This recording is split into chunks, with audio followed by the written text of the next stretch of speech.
Hello, everybody, and welcome to Play Some Video Games, the only gaming podcast stupid enough to have two Patriots fans on and decided to record while the Patriots are having the NFL season opener right now. It is I, your host, Kevin. With me this week, the other Patriot fan, Mr. Josh. How are we doing tonight? What's up, buttheads? It's halftime, so we're good. All right, so we will wrap this podcast up in about 15 minutes. So also on tonight, Jason. Sir, you're back. You're back. Hashtag buttheads, Josh, would be the proper vernacular. Good call.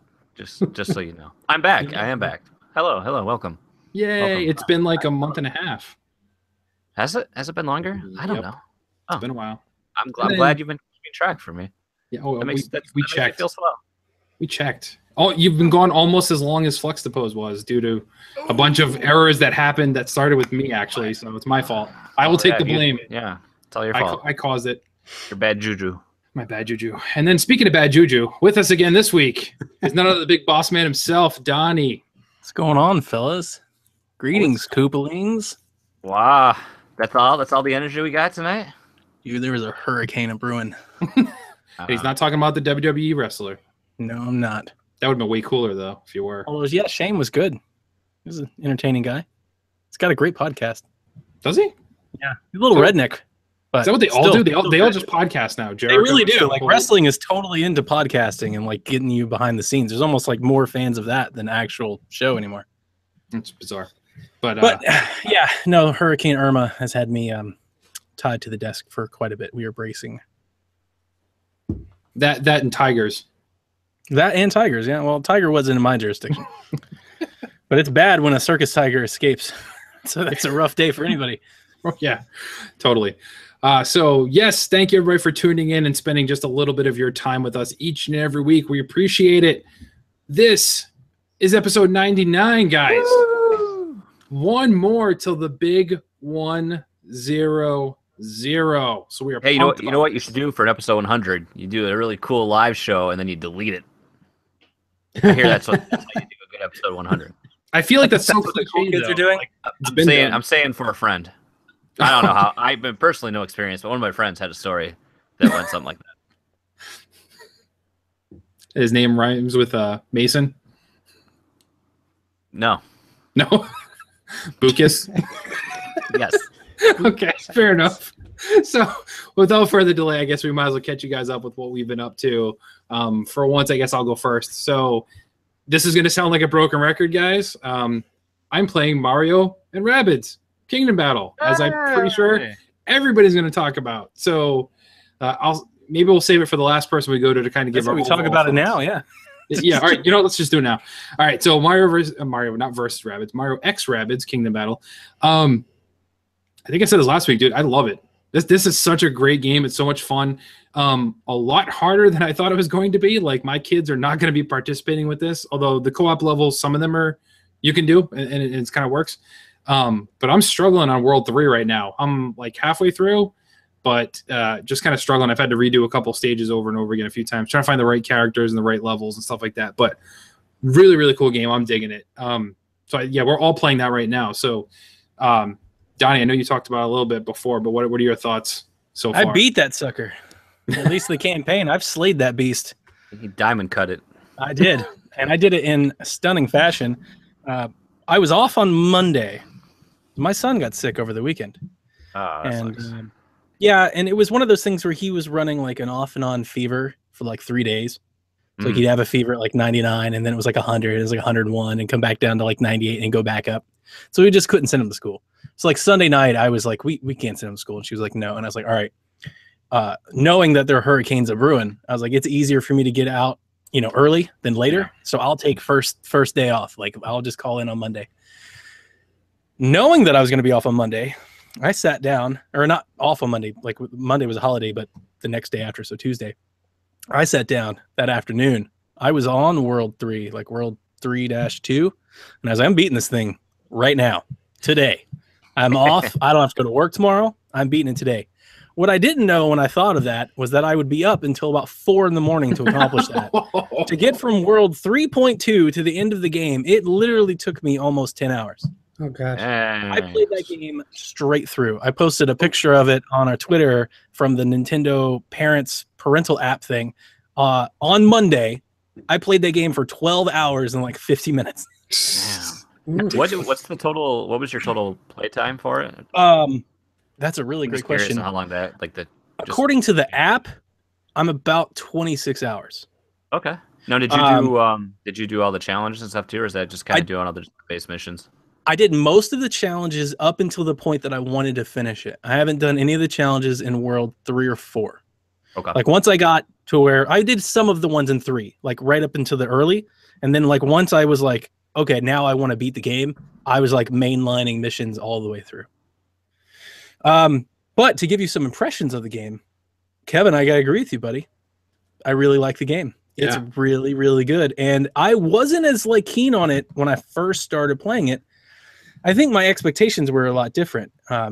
Josh, you sounded like the most, positive on the game right out of the gate. You were like, I love this game. It's amazing. I'm like, you've barely played it. Like you just started. My issue with the game was, and as mentioned on the podcast in the past, I thought that this would be a game that could get my kids into playing something else. And as Kevin, as you alluded to, it's not, dude. It's really hard. The reason why I think it took me so long to beat it, I'd be interested to see where your guys' playtime is by the time you're done, just to let me know if it took me too long or longer than everybody else. Because, dude, that last world, dude, I died a lot. I was doing a lot of repeat missions, and some of those missions aren't short either. No. There are some missions that, I won't spoil it for anybody. There's some missions, man, you die, you lose a lot of progress. And I was getting real angry. I was like, but I was also, it was challenging enough that I thought I could do it. Right. So it had the only thing that I can really compare it to, I have never played XCOM. So that's my confession here. I don't play XCOM games. I've never really done anything. So the only real comparison I can make to it is it kind of reminded me of like how I play Fire Emblem. I played a lot of it like while I was watching TV and stuff. And I just really enjoyed, just the turn-based battling system and just kind of trying to get the strategic upper hand. I do have a few tips for folks though, without being like too spoilery. Go on. The tips that really, really helped me in the end. Don't die. Don't die. No. Nice. Good. No. Get good. Don't sleep on Luigi. Luigi's a serious character, and I wouldn't have beat the game without him at the end. That range. Do not sleep on Luigi. Plus, probably right about where you were, Kevin, was about where I kind of changed my strategy. I dumped all my points that I was doing because I was like powering up everybody's like special and attacks and like power. I dumped them all into movement. Like just scrap all of it, dump it all, go full movement, and then start working your way the other way. Because later on, if you can't move around the map, you're just. There were periods where I got in World 4, man. I made one turn and like just a chain reaction of stuff was happening to my characters, and I couldn't even get out of the way. I was just like, I don't know what to do. So I mean, we're like past the mid boss. The mid boss in World 3 gave me hella grief. He killed me 5 or 6 times before I finally, what I think I did is I wised up and I was like, all right, apparently what I'm doing is not good enough. So let's start doing something else.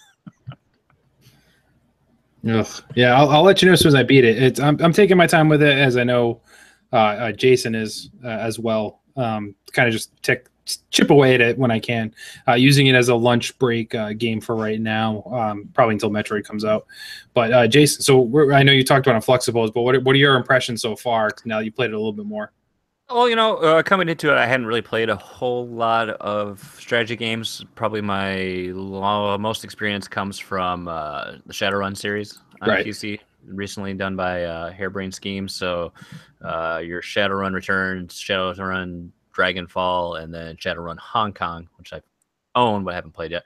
So, I mean, typical thing, grid-based movement, cover system, that whole thing. So I think every game that is going to have influence from XCOM is going to be very similar to that. So I love it. I mean, I guess that's the easy way to put it. I think that it's the game's made well. It plays well. It looks great. Everything feels great. I think it's interesting. It's like you guys already mentioned, it's deceiving because you instantly think Mario, you think, oh, a kid's game, but family friendly. Yeah.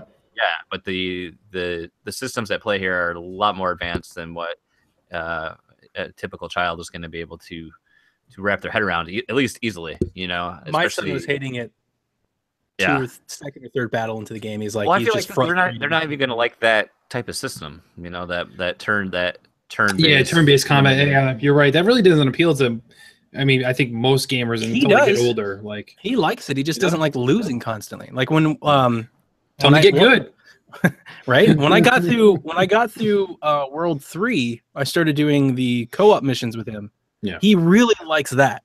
Like he loves when I'm directing him because he likes seeing the animations and stuff. He thinks it's cool. He just can't. He's not. You know, he's just not there. You know, in mind.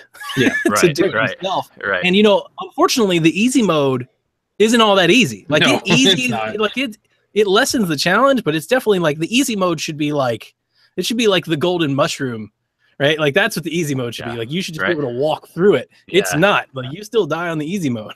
Like he still dies on the easy mode. Well, I finished in terms of progress. I finished World 2 earlier today. Now I'm going back through and just doing all the challenges. I think I'm currently stuck on challenge 4, which is a brutal toad escort, which I had beaten. I thought I was on. It was like a 5-turn limit, and I was literally 1 square away. That's how close I got. I was like, "Come on!" So I have to replay that again. But I really like it. My biggest complaint is I hate choosing the team because I feel like no matter what, I can't have all the characters I want that you want. Yeah, and I Mario's fault. I like Mario, but I wish we had the opportunity to swap him out and not have him in our party every time, and I could, because I really like Mario Rabbid Mario, but I feel like I must always have Rabbid Luigi because I love the vampire skill that you can get on his dash attack. So when you can hit multiple targets and hit that, then I don't have to have a healer because I don't really like Rabbid Peach that much, and I've only used Peach a little bit, but so it's almost my go-to almost always now is Mario Luigi and Rabbid Luigi because that way I just have a good balance. But I do love Rabbid Mario's shotgun. That's just really nice. But so there's that. Yoshi's a boss. I feel like you have to. I mean, the game allows you to kind of play whichever way you want and kind of build your party around that. But definitely, like if you get stuck, then if I swapped a character out, like you had said, I had a mission that was giving me trouble. I think it might have been a challenge actually. I put Luigi in. I finished it with like 2 extra turns to spare because he just. I never gave him a chance because of his low HP. And like I felt like I needed it because my play style was kind of, you know, I was doing a lot of melee attacks and whatnot. Like I said, when I got to the end, I can absolutely tell you I could not have gotten through World 4 without Luigi. By the time I got there, he was the guy in the party. It was like Luigi and then other people. I've always had a lot of clutch ink attacks from him, and then especially when setting up chain reaction, especially when you have him and Mario. I can't remember what the skill is exactly. I'm going to use the term from Shadowrun, which is Overwatch. So as soon as an enemy crosses in their line of view, they attack. So you can set up chains of that off of like a fire attack or something like that. And when you can wipe out like 2 or 3 enemies in a turn. Peach has that too. So if you do a combo of Mario, Luigi, and Peach, you can just wreck people with that. And you can better not be in Peach's shot because I've had that happen a couple of times, and like I'm 3 blocks away from her, and she obliterates you. Don't sleep on Peach though, man. I'm telling you, I actually liked her, which I didn't think I would. But then with the healing, every time she jumps, she heals. I'm like, that's awesome. If you're traveling, if you're traveling together, it works well. Yeah, I'll have to load her in there. I think the other one. Trying to think, there was one last key point I wanted to make, and now it's. I guess one thing I'll say I've noticed it might obviously change going on. I feel like I had the most trouble with like that.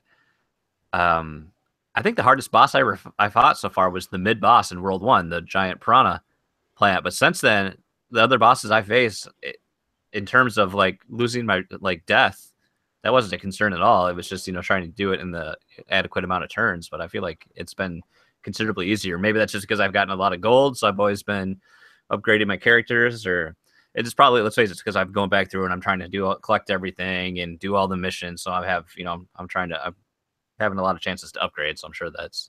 You didn't have a hard time with that second end boss? No. Really? No, I barely made it. on my first attempt? Like, it just took me 2 extra turns, so I did replay it. Yeah. But no, you never came close to killing me. Wow. Okay. Get good, Kev. Yeah, apparently. Jason is best video gamer. Yeah, apparently. Yeah. We've been cannibalizing that conversation here. So, Josh, what are your thoughts? Because you're playing too. Yeah. So I mean, Donnie was right. Like from get go, it really grabbed me. Wait, can you say that again? I didn't. Donnie grabbed you from the get go. Yeah, Donnie grabbed me right in the get go. Hashtag butts. The like, it's been a bit for me before since I played like a proper Mario. I know this isn't a proper Mario, but just the sound, bam, right off the bat, that soundtrack killed it for me. Like that integration of like the Mario 64 in, you know, Peach's Castle theme and all that kind of stuff. Mm-hmm. And I loved the Rabbids games like that. Those were our party games on the Wii. Like we'd go to my buddy's house and we play the Rabbids games. And the humor was, it's like when they hide adult humor in a Pixar film. Like that's what the Rabbids are. They're purely that though. They're all like rude, potty jokes that are just kind of hidden in their context. Yep. So like that stuff that was awesome to me, and the way that they tell the story at the beginning and how they integrate them, as kind of weird and silly as it was, it really made sense. It really tied it in for me. So I like that a lot as well. I consider the game like maybe it's, I don't know if it's just not the right definition, but tactics based is what I would consider it. And the last game I really played like that, because I don't count the Fire Emblem mobile game because it's garbage, would be like Final Fantasy Tactics. It was like the last game I played. I never played the XCOM games. Yeah. Sorry, Donnie. It's not garbage. It's great for a free game, but it comes to a point where it's like not, the worst type of grind. It's not Fire Emblem. No, it's Fire Emblem. It's like Fire Emblem Light. Yeah. I do enjoy I run it on my Chromebook, so I get to play it with a mouse. It is kind of a very good like time waster if I'm sitting there working. Just kind of pop up a few maps. Yeah. That's, I mean, yeah, to log in, get your daily orbs and stuff like that. But God dang it, Irma. Do some maps instead. But anyway, yeah, I mean, I really love the game a lot. I think I'm on World 3-2 right now. I had to stop for other gaming reasons. And it's so good. Yeah, I love it. I love it. Where you all are. Yeah. Without spoiling it, there is an epic moment in this game, and all of you are not that far from it. And when I mean epic, I mean epic. For the Mario Kingdom, there is some cutscenes and whatnot coming up that are, if you don't skip them, you got to listen to them and listen to the words. They're fantastic. And the idea that like Nintendo let Ubisoft have that kind of play, it's probably my favorite moment in the game and really kind of wraps the whole thing up. Nice. It's really good. Yeah, I can't wait. I'll finish it up. I'll start playing it at bed now. Like when I get into bed, I'll bring it into the room and play. I run Mario, Peach, excuse me, and Rabbid Luigi. Because I switched out to Rabbid Luigi. He got a buff or a perk that I wanted. I was using Luigi before that for the double jump and all that. But I really love how each character feels so different. And I have the same problem like Jason. I have a tough time. I want them all. I want them all in my party at all times because, they each have something unique to offer. And I really feel like I'm missing out each battle. I feel like I'm missing out on something, which is tough. It's like you're playing this thing. You're like, I wonder what I'd be doing. How much better would I be doing if I had Luigi? And that's that replay value. Yeah, it is. And I will eventually go back and play, but then I have to remember who I played through with. That's true too. It's like the only two negatives I can really say about this game, at least so far, and not really negatives, they're just more nitpicky stuff, is I hate the Toad Escort missions. Absolutely hate them. I love that the game makes fun of them though. Yes. Oh no, I do. Game totally like, well, here's another escort mission. You love these, don't you? We'll get to that later because that does come up in the emails. But yeah, I hate those missions. And then second off, it goes to what both Josh and Jason said. Like, you just want everybody in the party. It's like, even if they just gave you one more, if you had a party of 4, to me that just You would could make just swap so Mario. much more sense. If you could just swap Mario. No, not even. I still want just 4 people. 3 just seems like a weird number to me to be traveling, but I don't know. It's just me. I just want one more person. And I don't care that I don't think the maps are big enough for 4. Yeah, it might have been a balancing issue. Yeah, I think there's a lot. I guess, do think the game is incredibly balanced. Like every character brings something and not everything. Totally. Yeah, Absolutely. Yeah, that's the true. game has incredible balance. A couple points that I would like to say is on our E3 show, I kept hyping up this podcast that I heard. And Josh, I think you were asking questions. You're like, where are you getting this information? Where I think it was Kotaku or somebody. They kept saying like this overworld is full of stuff to do. Like it's not just running around like it looks like it is. And they were right. I loved finding all these treasure chests and stuff and going through all the different puzzles. They were really great, and they really kind of they really changed it up on you. Some of them are really smart. That's another thing, like why this isn't a really good game for kids. Some of these puzzles, like I looked up a guide on one of them. I was like, I'm done trying to figure this out now. Now I just need somebody to show me the way. The only con that I really have against it is it takes a visual hit in portable mode. It's got that NBA Playgrounds like white sheen. I'm not sure what it is. Like I'm not sure how best to describe it. It reminds me of like virtual console titles when you turn on smoothing. Everything kind of becomes blurry. Like it's not blurry, but it's kind of blurry. And the game it's not that it's unplayable. You totally play it and it's fine. It looks so much better when you pop it into the dock and put it on the screen. Like everything is more vibrant and it's very crisp. And it's just not that way on the portable. And it's kind of a shame because it's not like the world's most intensive video game. I'm glad I have this because I was due for a new handheld game to play besides Sonic Mania. So I was looking forward to my next Switch title for that. I haven't played it in the dock too often, so I can't really compare that. But I have noticed that if I do play it at like an extended session in handheld, I get like it's not really like it's not like motion sickness, but I'll get a headache from playing it. It's one of the only games that's done it to. And I don't know if it's just the way like the movement through the overworld section is. I don't know if it's just like eye strain related or what it is. But that movement also, that'd be another con actually. That's a really good point that you made. The movement is actually not that great for a lot of the puzzles, especially like the block puzzles and whatnot. Like the movement in the overworld with the Roomba is not tight. It's pretty loose. Yeah, like some of their podcasts I was listening to too. Like, how many times when you're playing that are you looking at Mario when you're moving? Every time. Not looking at that thing. God. That's the hardest part. You're like retraining your memory that for all your gaming life you're ingrained to. Oh, it's Mario. That's who I am. No, you're the little Roomba in front of Mario. Yeah. So hey, we've talked like an hour just on Mario and Rabbids Kingdom. So you know what? I'm gonna spring it on you guys right now. Then let's score it. Let's review. This is the review cast right here. Great. Right here. So we'll let Josh. Why don't you go first since you jumped in before us all? High if 92. you score it right now based on what is it? High 92. 92. Jason. I'm gonna go with an 87. Okay. Sir Donnie. I bought the DLC. I liked it. Dang. I liked it so much. I was like, yeah, I'm going to do this. I need more guns. I need more maps, I need more challenges, and whatever stuff comes down the road. Totally taking that Zelda approach. Like, I'll take the freebies that you're giving me now, and whatever you got coming down the pike, I'm totally into it. Like, I really love the game. Had this game come out a week earlier, and I had played as much as I did, and then did our top 25 Switch games, I would have made a stronger push to push this higher up the list, to be honest with you. Told you. I'm going to give it a 94. Ooh. And I am also going to go with the 92, as did Josh. Dang. So very, very good scores there. So what would be the average there, Donnie? We'll do it after the podcast. Okay.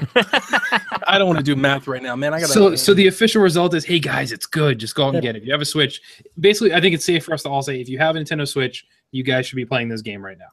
Absolutely. It's what you want from an exclusive. Right? Like that's what you want from an exclusive. You want an experience that you feel like rewards you for buying in and is something that like you can't get anywhere else.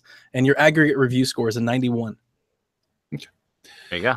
So, all right. So the other game I'm playing, a couple people played, so we'll save it. So Jason, are you playing anything else or anything else going on? I mentioned? I still play Splatoon. This Mario and Rabbids has finally caused the unfortunate issue with Switch physical is the dreaded cartridge swap, because I've been lucky enough before that whatever game I had, I was always playing that. So it was always Zelda. I was playing that. When Mario Kart came out, I was playing that. Then I got Splatoon, and that was everything. Now this game, I'm a sucker. I got to get that physical discount. I got to stretch all my gaming funds as much as possible. So now it's like I'll play this, and I got to keep Splatoon in as long as possible, because cannot stand listening to Marina and Pearl every time I want to play. Dude, I'm not. I tweeted about that, dude. I really, I've grown to like almost despise it. Like, there's a part of me that stopped playing Splatoon because I know it's going to take me 4 minutes before I can even play. Do it when there's important things, like when there's a weapon update or Splatfest, but not just for the map rotation. Nobody needs to know. Like, who is sitting there watching that and then going, I don't want to play because I hate that map. Like, that's not happening. Like, well, it's not the map. It's just because it's not only just the map rotation, but it's the map rotation for every single mode. Yes. It's like, oh my, I don't care. Skip already.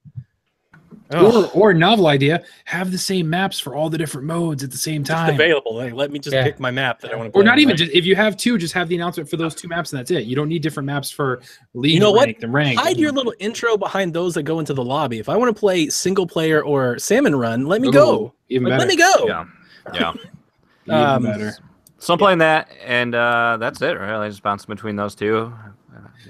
I'm with you on the cartridge swap though, for sure, because there's been quite a few times I picked up the Switch and I'm like, turn it on, like, all right, I want to play this. Oh, it's not in here. So now, you know what? I want to keep playing Mario, or I want to keep playing Splatoon. I've done the same thing as you. So that's an embarrassing statement. It is. I know. It's lazy. Can I just say what the worst part is though? When I'm going to do a cartridge swap, I'll grab the cartridge out, and the one I'm going to put in, I put like this, and then I swap it. Oh. And then, and then you're like, oh God, why battery acid? Jason, have you noticed the dip in your player base with Splatoon? Because one of the big things that I noticed when I started playing, when I really got into playing Kingdom Battle, was my friends list for the first time in months was really split. There was some Splatoon players, but like for the last 2 months, it's been all Splatoon all the time, and now it's Splatoon. I think right now it's probably the biggest split. I would say. I mean, I haven't tried to play with much of anyone right now, so I'm usually just doing a lobby anyway. But like right now, I see the same thing with my friends list. But I'd say right now is the biggest split I'll have off people using the Switch in general, because now I know a lot of people that would be playing are playing Destiny, and then now we got Kingdom Battles coming out, and just wait till we get whatever else is coming. I think Mario. Fire Emblem. I think we're gonna see a lot of people that are gonna be playing SteamWorld Dig 2. Next week. And not even, and then we got. I can only assume people are playing Samus Returns, but I mean, just wait though until Odyssey hits and see how many people you have online at the same time. I'll play in Mario Odyssey. Yep. So, wow, totally blanked out here. Where was I going? Give the friends list a purpose already, Nintendo. Yeah, no, right. So Jason, you missing ARMS now? I keep meaning to go back to it. I'd like to check out the updates and this new character, but Kevin's got that face, like the I was right face. Just like, sure you were. Sure you were. Hey, I got my money's worth out of it. No, that's true. You definitely did. I will say I got my money's worth out of it too. I traded it in for $40. Like, yeah.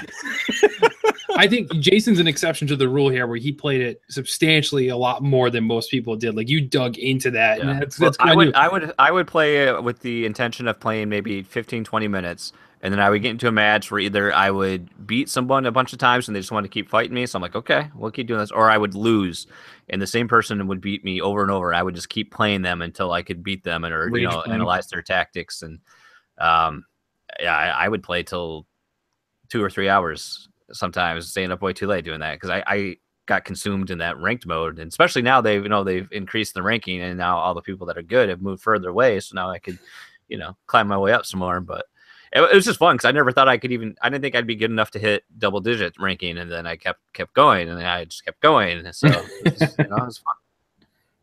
Especially because going from the test bunch, I mean, you guys, you can agree with that. I hated this game. Yep. During the test bunch, I was frustrated. I couldn't. I mean, I was losing almost every match. I just had no idea what I was doing, and then all of a sudden, I get the full game. I'm like, oh, I'm good. All of a sudden, I had the exact opposite. Like, I loved it because I was winning matches, and then I actually started playing Jason more common. I was like, I'm done with this game. As I sit here and just get punched over and over again by Jason. Yeah, my wife says that too. That's basically your sparring partner. No, that's Bobby. Ooh. Oh. Okay, before we get in trouble now, Donnie, what else are you playing besides Mario? Everybody's Golf. That's the game I'm playing. I had to take a brief hiatus away. That was my big reason for beating Mario Rabbids. I was like, I've got to get done with this game so I can get back to golfing. But I've been playing Everybody's Golf, so I got to come clean here. I got to shed some hypocrisy. It was made clear to me in the Discord that I've said many times that I don't like console-specific RPGs that take hundreds of hours to play. But I totally am a hypocrite for any game where I level up golf clubs. And Seth said that, and he's absolutely right. I don't like Everybody's Golf as much as I like Hot Shots Golf, other Hot Shots Golf installments. I think it's really tedious. Josh, you're playing it, right? Yep. Yeah. There's some tedium there, but it is golf, and I love golf games, and so with that, I'll keep playing it. The only thing that the case that I'll make in my defense, so witness has a stand. What I'll make in my defense is that I'm not playing it like I play a game. Like Everybody's Golf, Hot Shots Golf, like these games, Mario Golf, these aren't games that I play. These are games that I play in between when I'm not playing other games.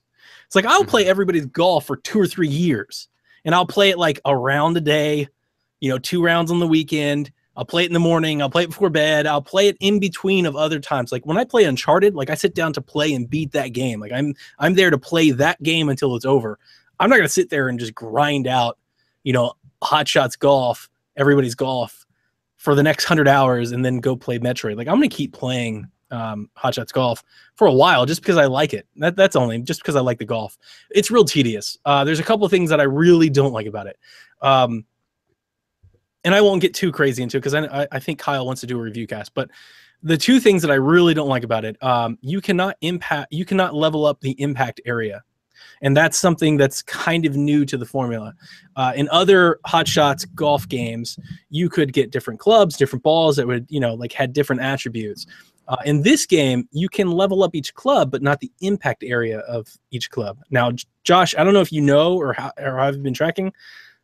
The impact on this area, the impact area in this version of Everybody's Golf, I think is a little more challenging than others. I'm currently about 32% impact.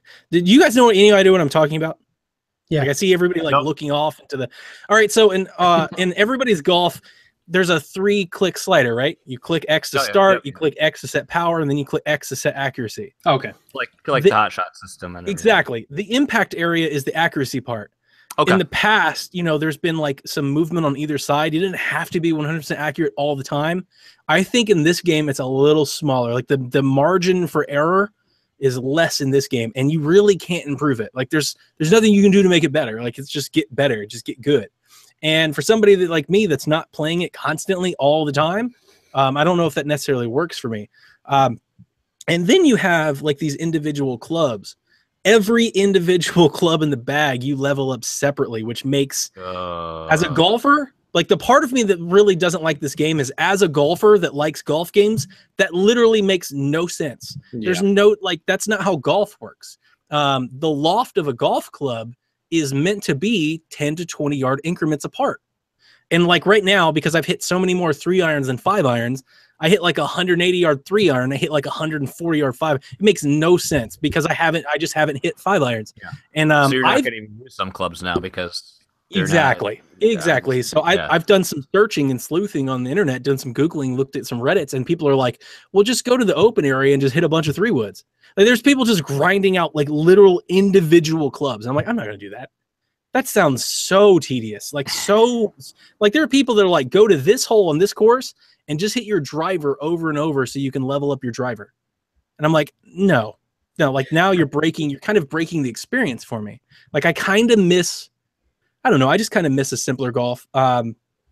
There's also, I haven't unlocked it yet. I'm only level 4. I got to level 4 last night. Apparently at level 7, there is some like pay to win clubs that you can get. Like there's like some microtransaction, like some custom clubs that you can buy. Oh boy.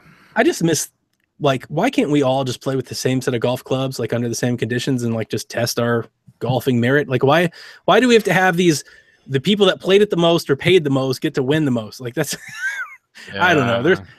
There's some destiny, I guess, to it. Like in the formula, there's some destiny there to it. And I'm not a fan of it. That's not to say I don't enjoy the game. I'm still playing it. Like I really like it. It's cool. I just unlocked my golf cart and drove around. It was cool. The character stuff is still there. Like the solo play is still there. But yeah, there's some things that I don't like about it as much as others, and it kind of has dampened the experience. But until I get another golf game, like I love golf that much that I will keep golfing. I just, like I said, I'm not going to sink 90 hours I'm not going to play everybody's golf for 13 hours to beat the game like I did Mario Rabbids. Like I'm not that invested into the game. It's just something I like to do in between games. Like, if I've got 30 minutes, like let's bust out 9 holes. Yeah. Something you said just completely unrelated, but reminded of it. When does Xenoblade 2? When is that coming?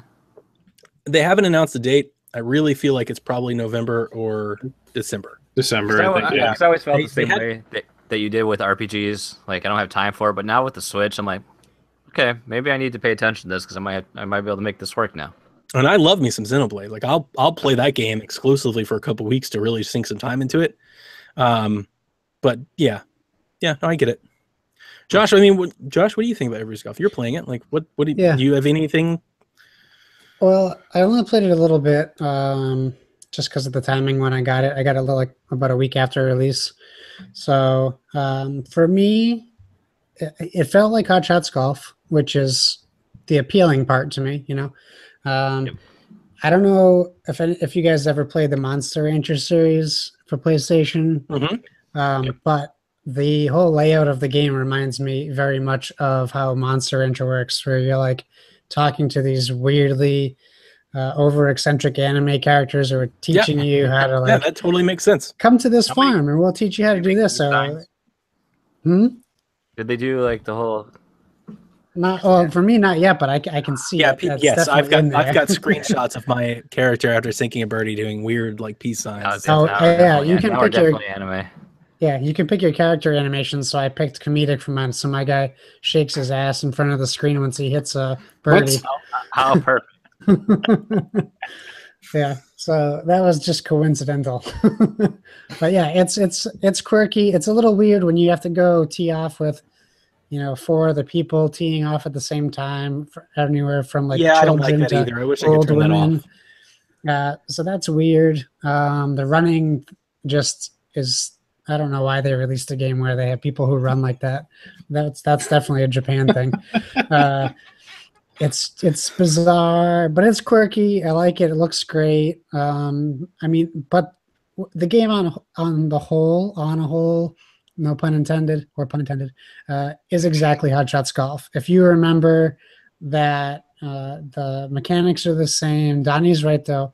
That swing meter is definitely way more finite, sensitive or finite. Yeah. Like you really have to hit that because like if you just miss by a little teeny tiny bit, you get that like red exclamation mark or whatever, and that it's not going to go where you need it to go. So here's the other thing about that: even if you hit it perfectly, if you get the sweet spot, if you haven't leveled up the control for that club, it can still veer offline even if you hit it perfectly. Now, you get like a weird turtle icon. Exactly. Here's the weird thing about that, Kevin. I'm saying because you're not paying attention. You can only level up the control on a golf club if you hit the ball within 25 feet of the pin. You never do that with a driver.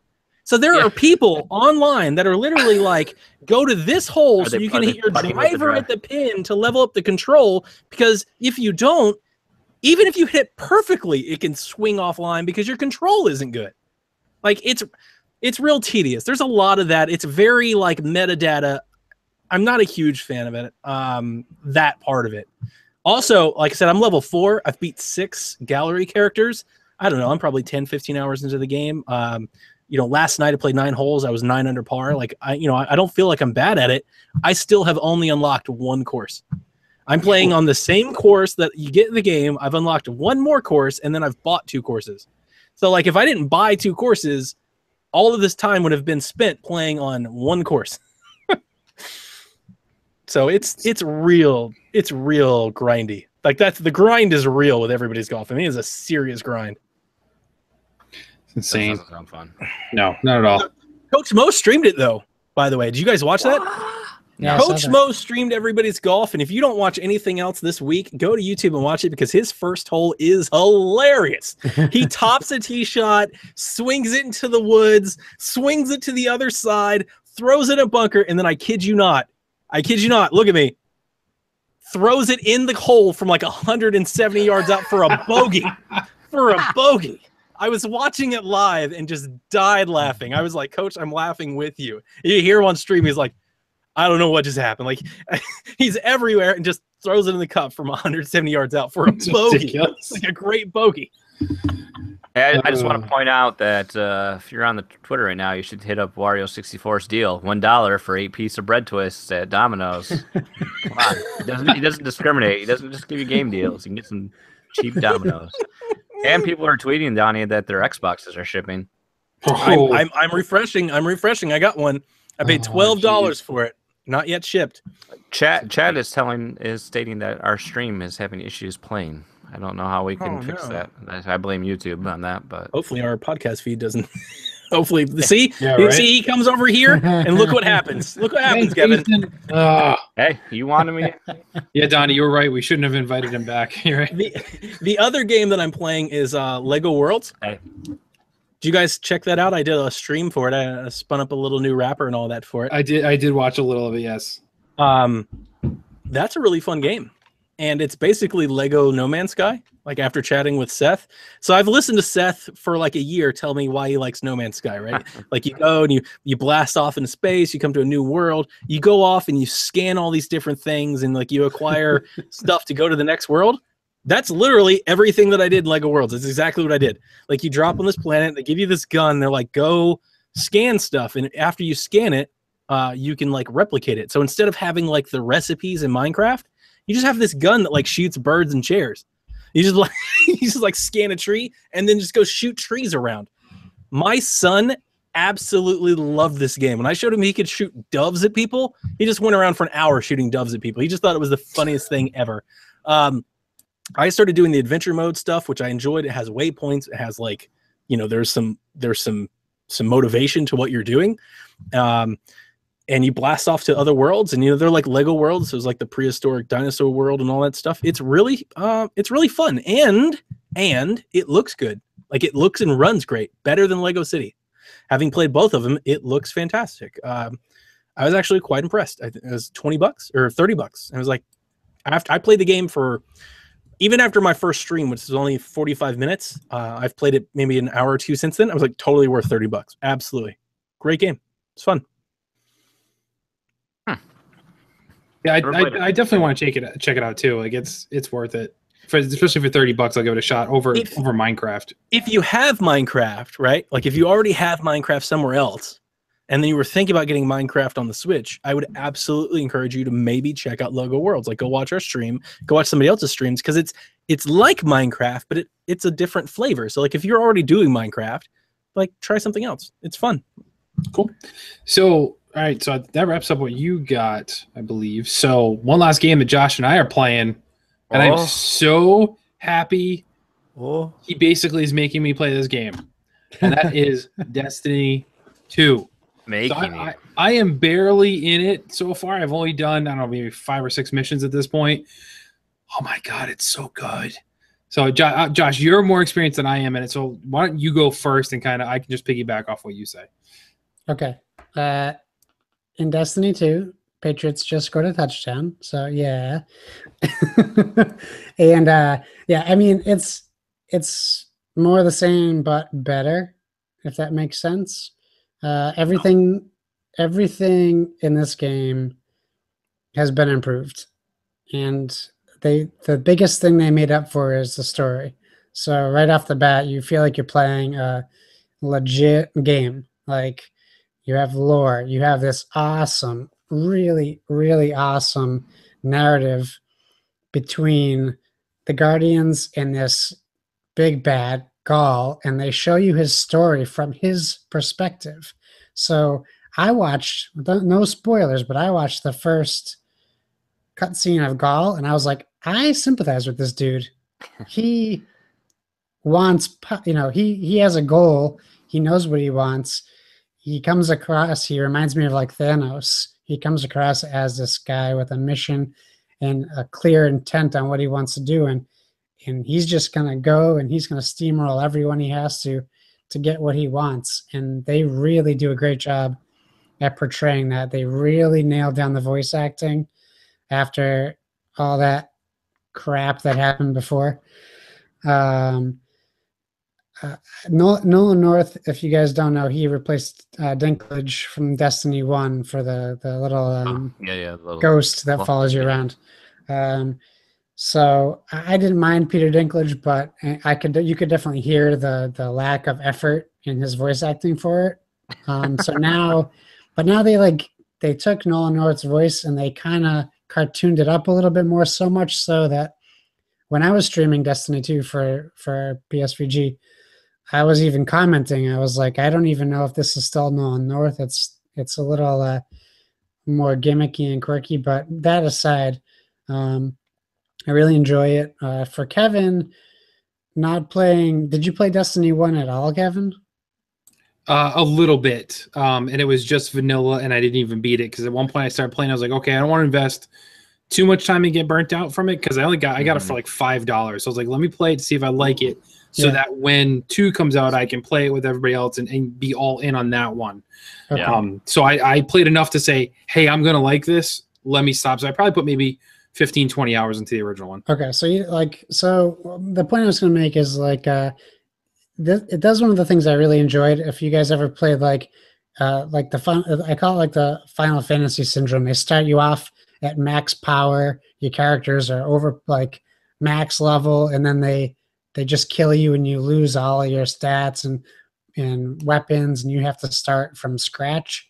Well, that's kind of what happens at the beginning of Destiny, where they start you off as a guardian from like Destiny 1, and then they strip you of your power. So you legitimately have to start from zero, kind of like when you first played Destiny, where you have a gun that does no damage, you have no armor, you have none of these awesome guardian abilities. So they do a great job in reintroducing older players like me, who I haven't picked up Destiny in a year, but when it came out, I was in the top 1% of players in North America for time played. So like, I stopped playing after such and such expansion, so like I was still a little bit unfamiliar, but they eased me right back in. It feels great. I'm the same with you, Kev. I haven't had a lot of time to play with my crazy work schedule being mixed around this week, but in the baby, that's a big challenge right now. But especially with Destiny, like I'll say this: if you have kids, infants, Jason, this is a game you can't pause. Because it's always online. Yeah, right. So, like all my other games, like Mario Rabbids, I can play, I can pause it, and I can feed the baby, I can change the baby, I can do whatever. I can't go on and play Destiny unless I know I have a set amount of personal time. Yeah, that's why I think that's going to be the reason I probably end up not. Maybe I'll want to if it's dirt cheap, but yeah, I can't justify it because when am I going to have time to play it? But the cool thing about Destiny, and I'm sure Destiny 2 will be the same, is the camaraderie and the co-op. Like if you pick this game up, even in a year, there'll still be people. They'll be way higher levels than you, but they'll do all your missions with you. Yep. And you'll boost up based off of their experience. So you'll gain more experience from working with someone who's higher level, so you can level up faster, et cetera, et cetera. That's the one thing I really like about Destiny is that I could go on right now and say I want to play with Dev, who's significantly further ahead than us. He hasn't stopped playing it since it came out. Yeah, but I could jump into he could just come and play and earn bounties and all these things and earn stuff. You're not just doing it to play with somebody, you're still earning things for your character no matter what level you are. So there's always that part of the game. So that was like a long tangent on your question you asked me, but I'm loving the game, and it sounds like everybody else who's playing it is loving it. So it's good for Bungie until I get to the news. Totally, I agree, and because I haven't spent that much time, and I didn't spend as much time as you did, obviously, on the first one. But so far, I like what's there. It feels really good. It handles excellent. Graphics are good. I love the ability that we haven't done it yet, but that we can all jump in and assist each other. So I'll be reporting on it and then how much more I play, in the coming weeks as it is. So, all right. Good news. I think I have a network cable that I should reach to my Xbox One. So I don't have to buy one because I've been using that as my excuse for. Well, since Donnie shipped it to me. So yeah, I think that wraps up everything we've been playing then, right? We kind of did a little weird tonight, but anybody else have anything else they're playing that they did not mention? Okay, cool. We spent an hour on that. So you've heard from us more than enough now. It was good chat. It was good. I liked it. It was. Except the people watching live are complaining about the golf talk, Donnie. So are they? Yeah. I can't wait till Golf Story comes out. We'll talk about that. Nobody listens to Eric anyway. Golf Story is going to be amazing. It is. But anyway, disc golf. Disc golf. So good. All right. So enough from us, guys. It's time to listen to you and see what you guys have sent over to us. It's time for the messages. Our first one this evening comes from @TrashTurkey. What's the next franchise you would like to see as a Lego game? Mario versus Lego? Yeah, he was asking about Lego Worlds, and then he kind of sprung that question on me. That's a really good one. Kevin, you got any thoughts? I think you and I play a lot of Lego games. I've played a lot of Lego games, and good ones and bad ones, so it's kind of tough. Give me a second to think about it. Anybody have an answer now? Yeah, I do. No. I got one. Okay, Josh, you go. My first instinct was to say no more Lego games, but I don't want to be like that. No. I would love to see them do the Matrix. Ooh. Lego the Matrix. That sounds amazing. They got a lot of content. It's still in the Warner Brothers universe, so they have the rights. I say that's what I would be in for. Okay. So it's tough now because with Lego Dimensions and the fact that it's still going on, they've done a lot of cool one-offs or fun packs, as they call them, like level pack, that I would have loved to have seen fleshed out in a bigger game. So I'm going to take the ones that they've done and say I want a Lego 80s game, because they've done levels for Gremlins, they've done levels for Goonies, they've done Back to the Future, they've done Knight Rider. Combine all the greatest movies and cinema from the 80s and throw them into one game somehow. I don't know if it makes sense, but do like a greatest hits of those types of things. I think that would be really cool. Okay. And give you the nostalgic feels for the people who grew up with Legos. 80s Short Circuit? Yeah. Oh, God. That's great. Yes. Or Lego Short Circuit, I should say. Yeah, Johnny 5. So that's my answer. So Lego 80s. I love that. Like, I love the idea of a Lego Vice City. It's amazing. I can't tell. Miami Vice, not Vice City. That's a totally different game. That's the best one. What I was going to say really was the Lego City 2. I'd love to see a sequel to Lego City where they kind of expand upon that, build on that formula. I thought it was great. The voice acting was great. The writing was great. Yeah. The world just needed a little bit more. It's just kind of, so just do that and do it better. And yeah, I'm totally sign up. I don't have a good answer for this that really pops in there. I mean, the next Lego movie is going to be the next Star Wars thing, right? That'll be the next Lego game. Will be probably. No, they've done so many Star Wars already, and the next one is Lego Ninjago that they're doing the movie for. Yeah. Well, I mean, they're doing a game for that too. They actually have the Lego superhero game coming up this fall. Yes, the next Marvel one. I meant like the next one we don't know. I'm sorry. Yeah, I'm gonna go just because I could see it. The weapon mechanic in the building fit. Lego Mega Man. Ooh, that's a good one. So, it's interesting that he said the Mario Lego. Do you think Nintendo would license out a Mario Lego world? I mean, at this point, I think you can't rule it out as a definite no anymore. With what they did with Ubisoft, they might be willing to try. Now, I don't know if they would deem the work that the Lego games have produced to be good enough. Maybe they form out a couple minor characters. Yeah. Like Lego Animal Crossing or Lego Pokemon.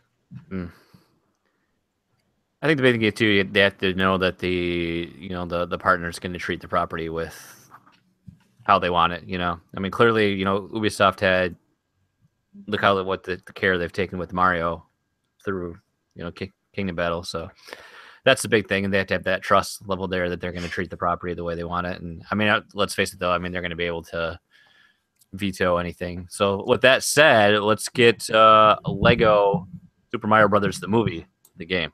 They did a Lego game. All right. Here, this one's coming to me.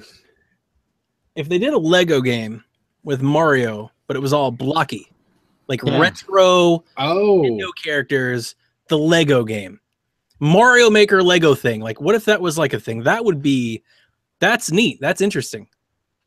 Yeah, I think that would work if the characters were actually, instead of being the Lego minifigures, they actually were made of Legos. Yep, like bits. Jason's holding up. That would be cool. That'd be cool. So good answer there. See, we didn't think we had any good answers. I think we had some good stuff there.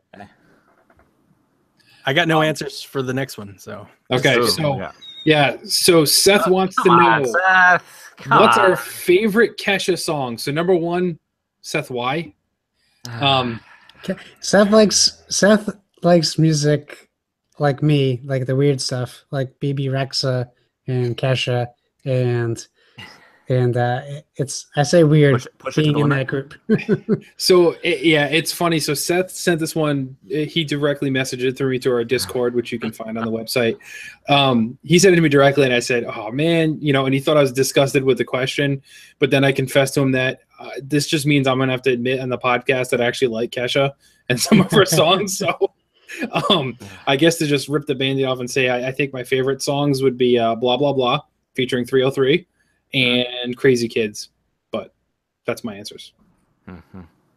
We need to have Seth put together his epic playlist of all his songs. Yes, or we should just go through Discord chat and find the Spotify songs he shared and just compile our own. Just compile it, and share it on the website. Come listen to Seth's Spotify very list. Very eclectic. It would be. So does anybody else have an answer for this though? I'm just going to go with TikTok because the party don't start until I walk in. So, there you go. And I wake up every morning feeling like P. Diddy. I mean, who doesn't? Brush your teeth with a bottle of Jack, Basically. So, Josh, what did you say? Did you slip in an answer there? Yeah, I like that. I like the praying. I like the new one. The praying song that she just did. See, I haven't listened to any of the new stuff since the lawsuit stuff. Well, I followed the lawsuit just because of how awful it was. So if you listen to the song "Praying," it's a pretty powerful song, and she really reminds me. Like in that song, I can tolerate her. Like I don't mind her poppy music. Yeah, but I didn't know she could sing this way. Gotcha. Well, that's the big thing too with her later albums too. Is like as her a bunch of evolution, I would say, as her as an artist, going from just like before her earlier stuff was that sing songy, I'm gonna sing stuff. Yeah. Now she's really actually like singing. Yeah, I'm a big fan of that song. Very powerful. Good video. Halo writes in the chat, "Are we really talking about Kesha right now?" Yes, we are. I echo his sentiments. Fine, Donnie, ruin the fun. We'll move on. You got to answer the questions of the people. Come on. I know they sent in the question. We didn't make the question. We just the people or the staff. You know what? Sometimes the staff is the people. Here's what we're here. That's true. Callow, you're complaining. Where was your question? That's right. Throwing it back on you. I like that. I like that, Kevin. That's better. It is your fault we're talking about Kesha. I put it back on you, the listener. So anyway, all right, moving on then. So our next question is from Eric Green. SNES Classic, has our pre-order been canceled yet? And how do we anticipate day one looks like for the general consumers? Do they get one or no? I'll go first. My SNES Classic pre-order is not canceled because I have a hookup, so it is not canceled. Day one, it's going to be ugly out there. I really think it's going to be ugly, way worse than it was for the NES Classic. Now, do I think places will have some? I'm going to go on and say yes, and they will have more than what they had for NES Classic.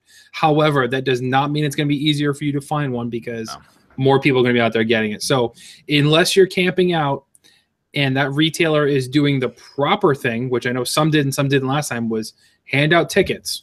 Hey, you have a ticket. There's no need to stampede through the store and knock over kids and run through women's fashion to get to electronics. Then you have a chance. If you're willing to camp out and spend that time, you'll get one. If you want to just walk in the store that morning and get one, not going to happen unless you live in some, isolated area where nobody goes to Target, Walmart, Best Buy, Toys R Us, or et cetera, et cetera. So, Jason, what's your status? Donnie, is my pre-order canceled yet? No, it's still good, man. I was waiting to hear from you. Have you got one yet? No. You're still good at this point in time. You've got one. Yeah. Yeah, I keep looking, but I mean, there hasn't been much action on that front. I've been thinking I might still try. I think you'll get one.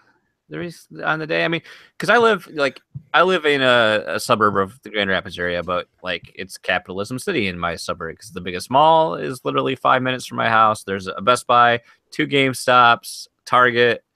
What else do I got here? Some other mom and pop chains. So I mean, there's plenty of places. Unfortunately, there's also a high school right smack dab in the middle of all that too. And then I'm always like, plenty of competition, time off of work, But so we'll see. I mean, I don't know. Who was it? Was it the GameStop head honcho that made that statement? As the pre-orders sold out much quicker than we anticipated, but we're gonna have plenty of stock come launch. So I mean, we'll see. I mean, yeah, I believe in Nintendo when they say that there's going to be much more available than just the pre-orders and compared to the NES Classic. But at the same argument, I think the demand has also risen in response to that too. I think a lot more people are, because of what happened with the NES Classic, I think a lot more people are interested in the SNES. So, I don't know. I guess, as Donnie says, if you want one bad enough, you'll find a way to get one. I think we'll see pre-orders go live before release date. I think maybe a week before or something. I think we'll see people sporadically put them up again.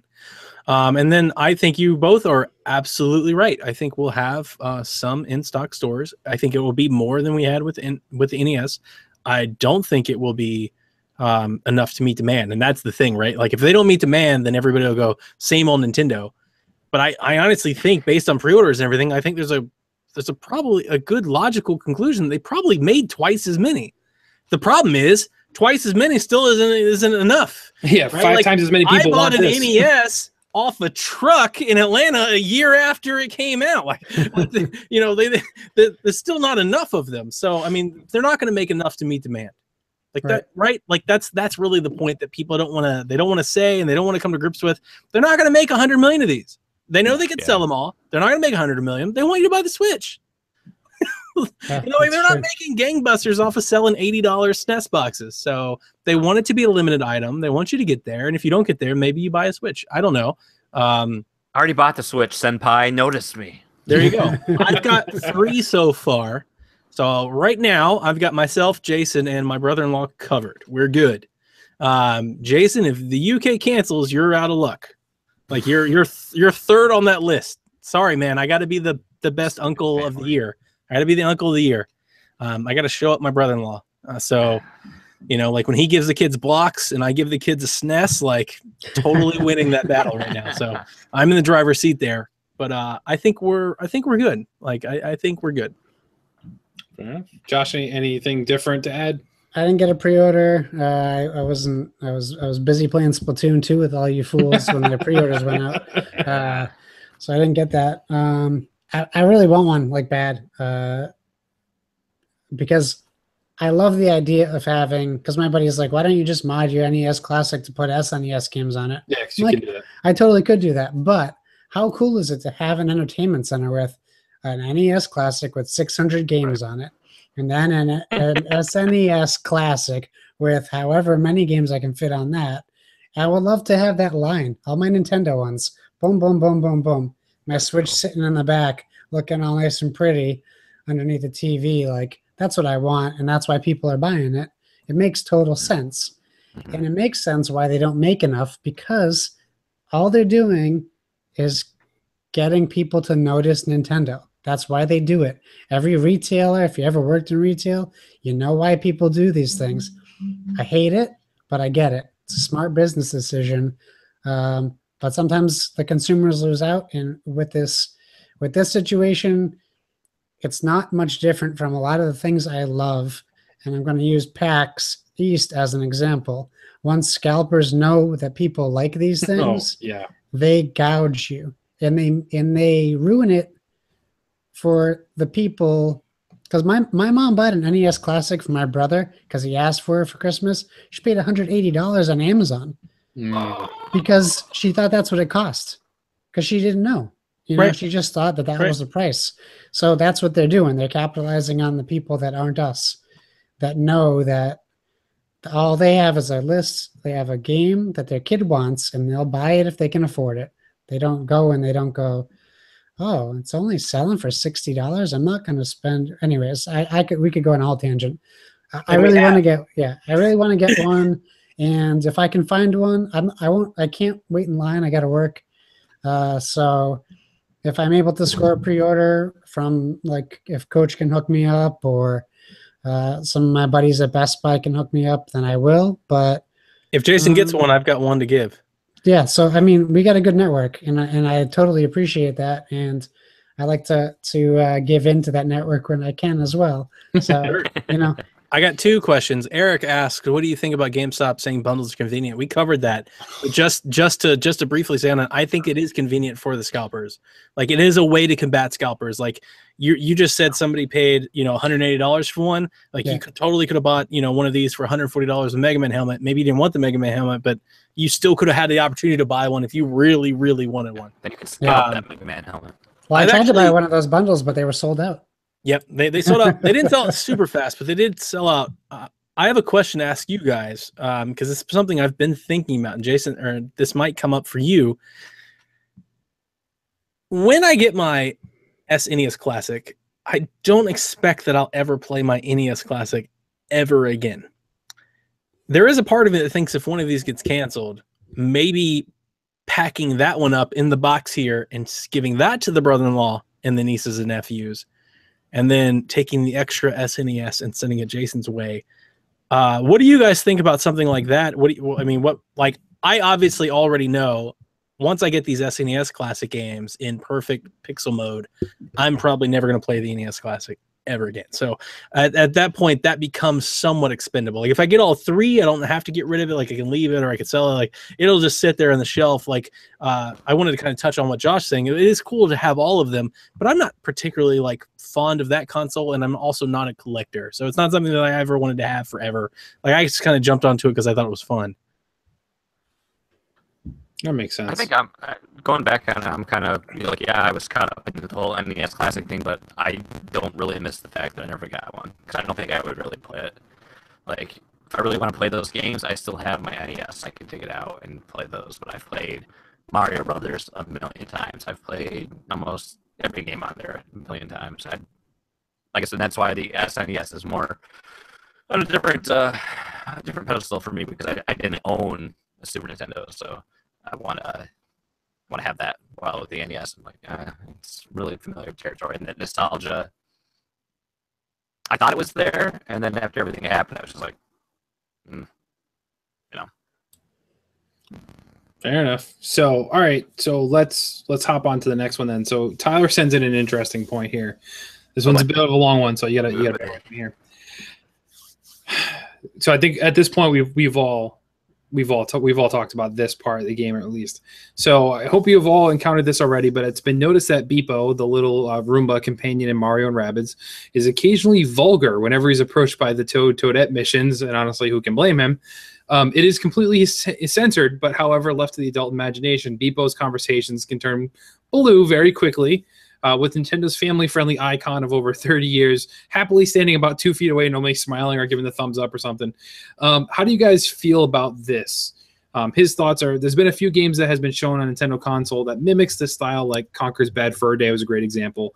However, this is the closest Nintendo has gotten before to pressing against the PG-13 rating in his memory. It's a welcome change by Ubisoft to show that times have changed, that we can have a little toilet humor, or have the Rabbids taken it a step too far into the Mushroom Kingdom. Thanks. Love the show. Hope to hear from you soon. So I noticed this too, and it caught me off guard the first time Beepo swore, I guess you can say, like when he did like the little Qbert type asterisks, question marks, at symbol, hashtag stuff. And I was like, huh. Now, to me, Beepo doesn't bother me any more than the Rabbids toilet humor, pooping on the warp pipes and stuff like that they've done. And there's been a lot of toilet humor here. I think it's okay. Yes, it's very un-Nintendo, but once again, this wasn't and isn't technically a Nintendo game. It's using Nintendo's franchise and some of their characters, but it wasn't made by Nintendo. So I think it's okay to do it. It fits the tone of what the Rabbids do and have always done in their games, so that just mimics what the Rabbids are. They didn't change the Rabbids for the sake of having them in a Mario game. They kind of just made Mario be the innocent bystander to all this chaos that's going on in their game. So I'm okay with it. It's nothing, over the line or anything like that. And I remember when I was younger, and you don't see it nowadays too much with actual children's cartoons, not like the adult cartoons. Violence was a thing in those cartoons, not swearing, but having the symbols, smoking, stuff like that. Like Roadrunner, Wile E. Coyote, he gets smashed on the head with an anvil and have like those symbols would pop up. It's harmless, and I think it's fine to go back and to that type of thing. It's not like they actually are swearing, and the violence in the game is cartoony. It's perfectly fine. So yes, while at first you're like, this is Mario, just the same reaction we all had seeing Mario with the arm cannon the first time, saying Mario's got a gun, like just didn't seem right. But playing the game and having been in that environment, it fits and it's perfectly fine. What do you think, Josh? I agree with you. You kind of just hit on something I was going to point out. Like it was a big deal for them to put a gun in Mario's hand, and they kind of made a big statement about that, how much trust they put in Ubisoft's hands with that. And I don't know if there was necessarily another studio that they would have been comfortable doing that with. So I think they do it.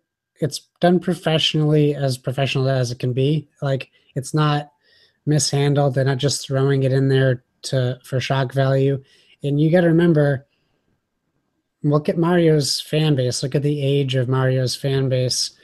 Yeah, kids are playing Mario games, but we're Mario's fan base. That's true. And it's something we can handle. And I think I said it earlier, like you take your kids to see Finding Dory or Inside Out, there's always subtle adult humor. Like a kid might look at a screen and see Beepo with a bleep, and they might not even pick up on it. It might just be static to them, like a blurred out box. Or they can say like dad or mom, like, what's that? And you can be like, oh, you said poop or something like that. Like the kids, I mean, if they pick up on it, they do, but it's not put in there maliciously. It's not like Conker.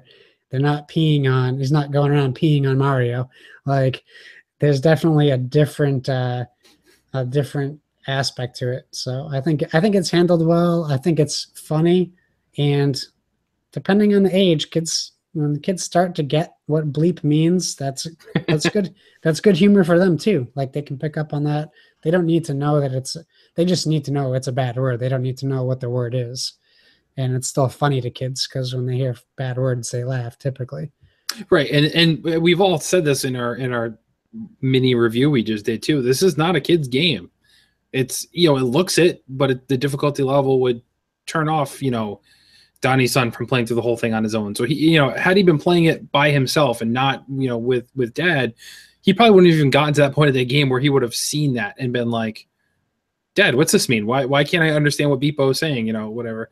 So I think it's harmful. So harmless, not harmful. Sorry. Yeah. Contradicting myself. Jason, what are your thoughts on it? Am I still garbly?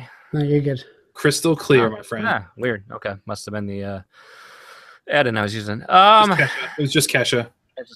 That was just my auto-tune kicking in, I totally agree with what Josh said. With your audience has grown up, they're adults with kids of their own, so you have that humor and things like that to appeal to them as well. And I haven't encountered anything that I would say is in bad taste. I mean, it's all I've never played a Rabbid game, but I'm still very familiar with what they bring to the table in that direction. So I think it's got to be true to that style. And, this is Beepo. It's not Mario. It's not like Mario's doing these things, or we have a direct Mario character doing these things. So I don't really see an issue with it. I I don't know. It doesn't bother me one bit. I mean, it's not like if this was a Nintendo game, then I guess maybe I'd be like, oh, that's different. But this is Ubisoft. This isn't Nintendo. So, they're being true to their franchise and true to their design. So, I don't have an issue with it. I think it fits with the game world, so to speak. And I think it's important to have it because this is setting this apart from that Mario universe and saying, this is the same but different. This is something else. So, plus Nintendo has always kind of struggled, especially as of late, with being deemed, oh, that's the kids' console. Even just little steps like this and having this happen with Mario take some strides. So I stepped away from the stream for a second, so I apologize for that if anybody's watching, but I wanted to check something and E10. And the reasons are for cartoon violence makes sense. Comic mischief makes sense. Mild language. So they are considering those symbols to be mild language. So it's fine technically if a parent is paying attention, is worried about it. It's right there in the box. We know a lot of parents don't pay attention to it, but I've always been a big proponent that parents should know what their kids are playing. So if for some reason you had a problem with any of this, you were warned, I guess. So Donnie, what are your thoughts? You've been quiet. Nothing really new to add. I think it's an attribute to the game how much they blend these two worlds together. I think we were all very skeptical, especially you and me. Like we've played Rabbids games and Mario games. Like we were very skeptical how they blend the two together. Yep. It's like a really good fit. Honestly, after like the first 2 or 3 levels, I was like, "Yep, Rabbids and Mario just live together now." Like that's a thing that happens. Like they moved into the Mushroom Kingdom. They got a little. Yeah, I was like, this is totally a thing that should keep on going. Kind of like the Hyrule Warriors. Like I really kind of hope this is a franchise that keeps giving. I hope we get sequels to this particular franchise. I think it'd be great. I really think. I mean, I get the question. I absolutely understand exactly why we're putting it that way. I just think we're putting a lot of implication on these symbols. It's just some symbols. Yeah. Like if you're a 5-year-old reader, so you're not implying that they're saying the whatever word. Nobody knows. Nobody cares. Like I don't know. I took it in stride. It's fine. So I think overall, Tyler, what we're trying to say is if you were actually playing the game in the room and you didn't have to stand outside somebody's window and watch them play Mario Rabbids, that those symbols probably wouldn't really offend you anywhere near as much. And if you don't know what I'm talking about, go back and listen to episode 98 where Tyler made his debut. He has a fun Legend of Zelda story. So, all right, final question of the evening. Devin asks, what do you consider a hardcore gamer? So I like this one. This is an interesting one. So, Jason, why don't you go first, sir? I would say your hardcore gamer would have to be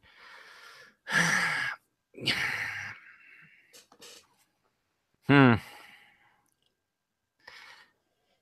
going to have to go with your MMO people, like the guys that are just like eat, sleep, and breathe their games. Like to use, let's go to the Make Love Not Warcraft episode of South Park, for example. And that guy's the hardcore gamer. I mean, he's flicking Cheeto crumbs off his stomach. He's got the wrist saver on.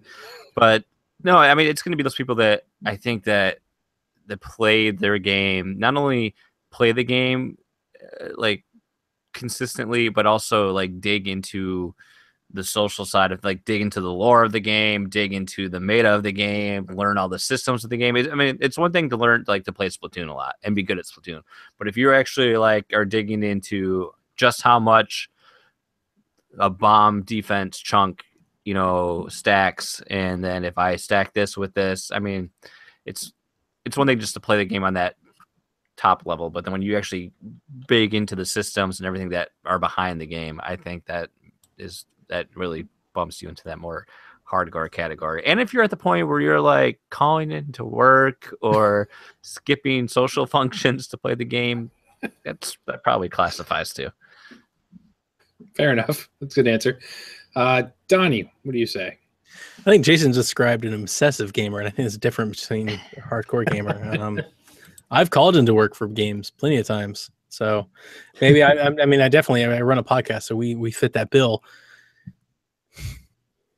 I feel like we've answered this question, and being that we're almost 100 episodes in, it's pretty common that we're going to get multiple questions before. I think a hardcore gamer is probably somebody that plays video games more than 10 hours a week. I think we often lose sight the fact that most people in the world don't play video games. So just in fact that you play video games makes you a significant gamer alone. And then if you actually sink any significant amount of time into a game on an average basis, you're probably a dedicated gamer. I like that term better than hardcore gamer. I know the hardcore term, you know, probably like really refers to like the whales and the folks that like really live, breathe, sleep video game all the time. I think like through the course of a life, people have those opportunities and then they go away. I don't think somebody can live like their entire life that way. So I would say like when I think hardcore gamer, I'm thinking like dedicated gamer, like people that really play games. My daughter just clips the 200-hour mark for Animal Crossing. You'd be hard pressed for me to ever tell her that she's not a hardcore game. Like that is a lot of Animal Crossing. I love Animal Crossing. I really do. Not as much as Kevin, but I love Animal Crossing, and I didn't eclipse the 200-hour mark. That's insane. I'm asking her what she did for those other 140 hours that I didn't do. Like, what did you do that I didn't see? Like, is there something? Did I miss something? She's just curled up in the corner going, "Daddy, Tom Nook made me do some horrible things." Like, is there like some major like story reveal? Did somebody die? Like, did I miss something? There's a big plot twist in the middle. Yeah. Exactly. Like, I'm like, I have no idea. So yeah, I think if you play a video game for more than 10 hours a week, not even just a game, if you play games for more than 10 hours a week, you're probably a really dedicated like core gamer. Like you're in the gaming market, you're in the demo. Like you're the people that go, we're going to make this game and it's totally going to sell to these people. That's it. That's you. You're the person that plays games more than 10 hours a week. All right, fair enough. Josh, what's your take? Mine's a little bit more in line with Donnie's than Jason's. I think it's just someone who dedicates more time to gaming in a week than they do to social obligations or other things. So I think for me, it's probably more than the 10-hour mark, but it's like a hardcore gamer probably doesn't have a kid, might not be married, might be married. Someone who sits down after work and turns on their console and doesn't turn it off until they have to eat, kind of thing like that. Or on the other end. Yeah, I used to be there myself. Or on the other end, someone who's like Q, who plays Rainbow Six Siege pretty much competitively, has a specific group of people that he only plays with on his team, and goes for like the rankings or COD players or anyone in Major League Gaming, stuff like that. I'd consider those guys hardcore gamers. I think we're all dedicated gamers. I think we're more than casual. But I don't know necessarily, unless I think maybe Coach could get the closest to hardcore gamer just based on gaming collecting. Yeah, so just in his spending habit. But I think that, I mean, it's open to interpretation. I don't think it's a negative connotation. I think that it's for some people, it's a badge of honor, but I could never be a hardcore gamer now because I don't have... Well, I would be a bad father if I was a hardcore gamer. I guess that's what I should say. For a 6-month-old. I think it's easier as your kids get older. But yeah, right now, I can't be that. Yeah, a little demanding. A little bit. At this point, I kind of hate the term, to be honest, as far as hardcore gamer. Because you have like dedicated gamer makes more sense, casual gamers make more sense, or just gamer in general to me. I don't know. For me, I agree with what Donnie and Josh said as far as what the hardcore game would be. You know, if you're giving up things to play a lot, that's a gamer. But then in hindsight, when you think about it, I don't consider myself a hardcore gamer. I'm a gamer because I would consider anybody a gamer. That for somebody that would sit there and say, okay, I need to find a way to enjoy this hobby without giving up, you know, everything else. So for me, I get up before everyone else does in my house and I game early in the morning, and I game, you know, when the baby goes down for bed, but my wife and oldest daughter are doing something together. So it's not, we're not doing it to get, you know, I'm not taking away from somebody else's experience or daddy time or whatever the case is to game. I'm making exceptions so I can game and not bother anybody else in the process. So it's kind of that, but yeah, hardcore gamer. I mean, if you're taking away from daddy experiences to play video games, that's an unhealthy. Yeah, that's a problem. Right, yeah, and that's a serious problem. That's what I think the hardcore gamer falls into, though. Oh, I hate that idea. No, like the term hardcore gamer, as I thought of it 10 years ago or 7 years ago, was It's like the core video game fan. That's the person that would go to a E3 or a PAX. It's like it's a serious fan. They want an autograph. They want a book. Like, you know, it's not somebody that spends their entire life in a video game. That's a whole different scale. Well, I'm not saying my entire life. So, like, yeah, I would. If you're passing up dad experiences. No, but no, look at it this way. So, if I would go to Comic-Con and I would meet Charles Martinet, the voice of Mario, I would like that experience. But I wouldn't sit there and say, okay, you know, my niece's birthday party is coming up. I'm going to skip and just play Destiny all day. But some people would, and that's not harming. That's not hurting somebody's life. Depends on how awesome your niece is. Like, well, I guess. But I mean, but that's not hurting. You know, that's not really hurting anybody's life. That's not hurting that person's life to give that up. So I'm not saying like that. But like, yeah, you're obsessive if you're calling out of work or, you know, taking a week off just to play whatever game when it comes out. That's probably more unhealthy. But yeah, I don't know. Man, I've done that several times. I kept the kids out of school the day the Wii U dropped. Like, we kept the kids out of school the day Zelda Breath of the Wild dropped on the Switch. Like, yeah, I don't look at it as it's not like I take the entire week off. Like, it's like a day, and we just kind of no, and that's fine. Yeah. If you're taking it off, that's different than I can't come. No. You know, I totally told my boss, I was like, "There's a video game coming. I need a vacation day." Like, yes. When I took time off for E3, my company knew what I was doing. I said, "Hey, I'm taking time off to focus on this because this is what we do. I'm taking 2 or 3 days. I think it was 2 days I took off. That's different than, you know, deciding, oh, it's Tuesday. I forgot this game came out. I'm going to call it sick and go to GameStop and pick up, you know, Destiny. I'm going to play it for 3 days and not sleep. And I'm going to poop in this bucket, you know, whatever the case is, you know. Jesus, that's a problem. That's what Devin's doing right now. I'm surprised he took time to send the email. I mean, yeah, but I have this picture of Devin with just like a bucket, Taco Bell and like Mountain Dew, like just. No, it's Rockstar because they got the Destiny promo, so he's just drinking Rockstar. True, yeah. But all right, so that wraps up the mailbag for this week. Thank you, everybody, for sending those in. For a quick reminder, you can always send us your questions to podcast@playsomevideogames.com. You can tweet at us at PSVG, or you can just let us know in the Discord as well. We typically will send out a blast the day of the podcast saying, you know, last call, anybody else got any questions? So we will do that. So without further ado, guys, I think it's time to jump into some news of the week. So not a whole lot, I don't think, going on, but we do have some news stories. So let's start with Josh. Good. I got a quick one. We can knock this one right out. So I'm not going to use my terrible pun I used on the notes, but anyone who played Destiny 1, myself included, will know about shaders. So shaders are basically different colors for your Warlock, Titan, or Hunter, depending on what you have. So you can get some from like completing raids, which are very rare. You can get some just from random drops and things like that. So you would have, I don't know, you could have 10 to 20 different shaders to color your Titan different colors or Warlock or whatever. And it was always cool, you know, mix it up, change it up. Yeah. You know, you wear the chatter white one to show you completed the Vault of Glass, so everyone knows like the only way to get that shader was by doing that. And then when you're done using it, you just put it back in your inventory or in your vault, and if you ever want to use it again, you go and grab it. Well, they just revealed in Destiny 2 that it's a one-time use. So if you equip your shader and then decide you want to take it off for a new one you just got, well, that one is gone now, which is horrible. It's just skin, right? It's just colors. It's just colors, but I mean, it's a large part of the game, and it is so unnecessary for them to limit that to a one-time use thing. I mean, I kind of got a little upset. One of the things that when I logged into Destiny 2 is in the first one, there's a vendor who takes silver, and silver was real-life currency. You had to buy it on the Xbox Live Store or PlayStation Store to get like dancing emoticons or all these different things. So in Destiny 1, you could maybe select from maybe 10 to 20 different items.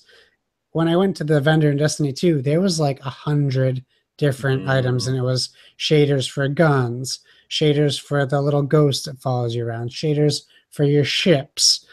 And it really... Shaders for your shaders. Shaders, might as well throw it on there. It really bugged me when I saw that. And now to know that if you buy a shader and you can only use it once, that's nuts. So I'm gonna say right now, Bungie fixes this within 2 weeks. I feel like that. I feel like they have to, because the amount. So I've only done, like I said, 5 or 6 missions, but I've gotten maybe 20 different pieces of armor, whether it's gloves, boots, or whatever. Like already, if I were to actually use shaders, like the amount you change your armor constantly, like that's such a waste. And to be honest, the armor I've gotten so far, the colors have been so like bland. It's like you're just gray or different shades, 50 shades of gray. But that's all it is, and it's so terrible. Like that irritates me. So I hope they fix it. They have to. Bad PR move. I don't know anything about the Destiny world, but I mean, everybody's golf has consumable golf balls. I get the. I did not mean to demean the take on just the colors. Like that wasn't the point I was trying to make. I was trying to make the point that it's dumb that they are simply like monetizing simply colors. Like as somebody who enjoys themes and stuff like that. Well, you guys consuming golf balls. Well, I mean, they're like, you know what I mean? Like they're consumables. Like they expire. Like after you play with them, you no longer play with them anymore. Like I'm not a big fan of that either. That's never happened before. It's kind of, and you can buy more. Of course you can. You punch in your credit card and you buy, like that's ridiculous. But I mean, this also feels like this is the way just kind of games are. So I wouldn't be as mad if the armor had some color, but like you're playing online, like this is Destiny's an interactive experience with other people, whether you directly interact with them or you just happen to be in the same mission as other people doing it, and everybody looks like a gray Iron Man. Well, and you totally know that they could totally let you customize it yourself for free, but but that's a way that they look at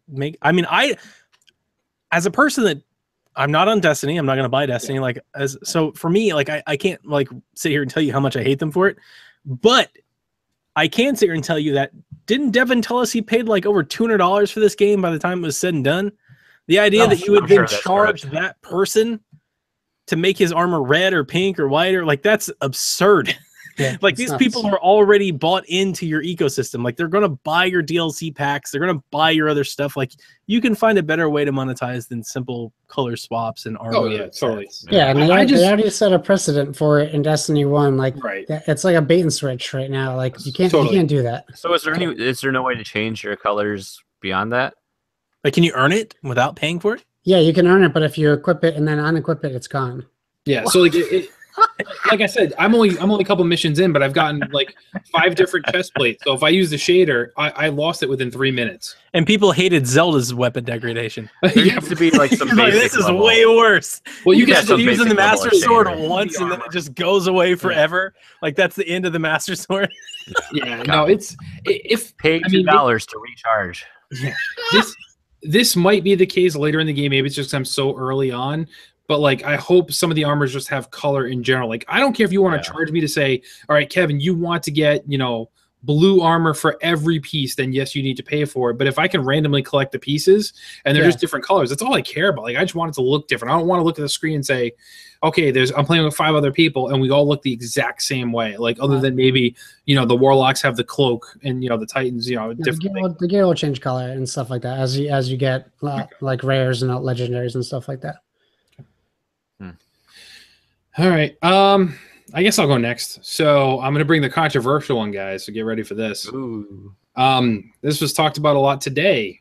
The difficulty level in the new South Park Fractured Butthole game is #butthole. #butthole. Can be perceived. I guess not perceived. I guess just flat out it's racist, but possibly in a good way. So as you're creating your character, you get to a screen where it says choose your difficulty. And the easy side of the slider is a very pale white person, much like myself. And the very difficult brings you to a very dark black-skinned character.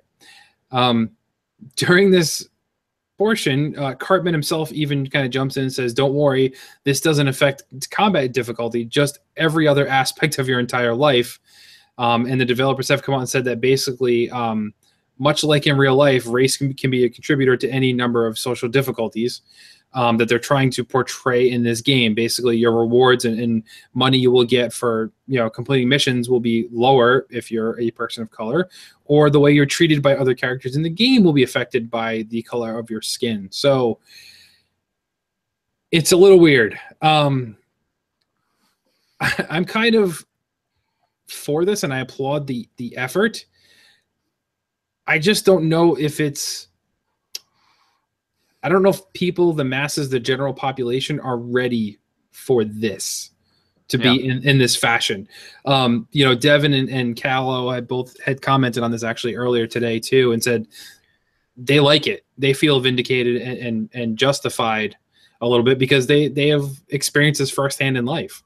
So yeah, it's basically white privilege as a difficulty slider in the game, which is different. Leave it to South Park people to push the envelope a little bit. If you've played the Stick of Truth, there's certainly a lot of things that go on in there too as well that are a tad bit iffy. You can be, yeah. Yeah, it's just crazy. You can also play as obviously a female character or transgender in this game as well too. So they're really kind of tackling everything. But I'm wondering, I guess my question is not necessarily like, is it okay that they do this? Is what's the motivation here? Are they actually trying to make a statement, or is it simply like, hey, wouldn't it be real effed up if we did this? And I think they're smart. They're smart guys. Yeah, it's South Park. They're always smart ones. Yeah, they always have something that's current and a tough topic to cover, but they always do it intelligently, and I don't think they've ever intentionally tried to offend anyone. This is the way I'm going to look at it. The cold hard truth is gamers are bullies. Okay, it's something that it's not everybody, but there's a very large amount of people who feel very comfortable saying things to people they'll never have to see in person. They say the most terrible, hateful things you'll ever hear in your life playing Call of Duty or Gears of War, and you kill someone or whatever. If this makes one person think twice about how they judge someone or view someone, that's a win for them. For South Park guys, that's a win for humanity. I don't think it's going to make anyone more racist.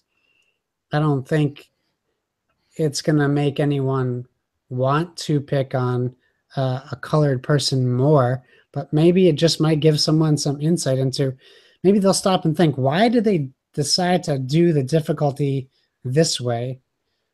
Some people might laugh it off. They might not even care. They might not even notice that it's a social commentary. They might not even know what's going on in the country now. But if you take a kid who even says, I shouldn't even say kid, because kids shouldn't be playing this game. Oh, that's true too. If you take a kid whose parents are allowing him to play this game and he doesn't get it and he asks his parents and they give him a intelligent answer, that's a win. That's a +1 in the victory column. It's divisive. I get it. It definitely draws attention, but it's not like they're not running around promoting this. They're not going, buy our game. It has a race difficulty slider. Like, it's just in the game. So I think they're doing it right. I definitely can understand why people would get upset. And I can also understand that I don't understand that, because I am a middle-class white dude, like, that I haven't had to face diversity. So I don't want to sit here and say people that are not white aren't going to get upset, because I have no place to say that. So I just think if it creates a conversation, I think that's a good thing. Right. And I'm with you there too. So like I said, I can't really, am I pissed that the white people have it easy in the game? No, it doesn't, I'm fine with it as a social commentary. I guess my question is too, is so where I grew up wasn't the nicest of places. So I've seen a lot of this firsthand, even though it didn't directly affect me. It affected a lot of people I grew up with.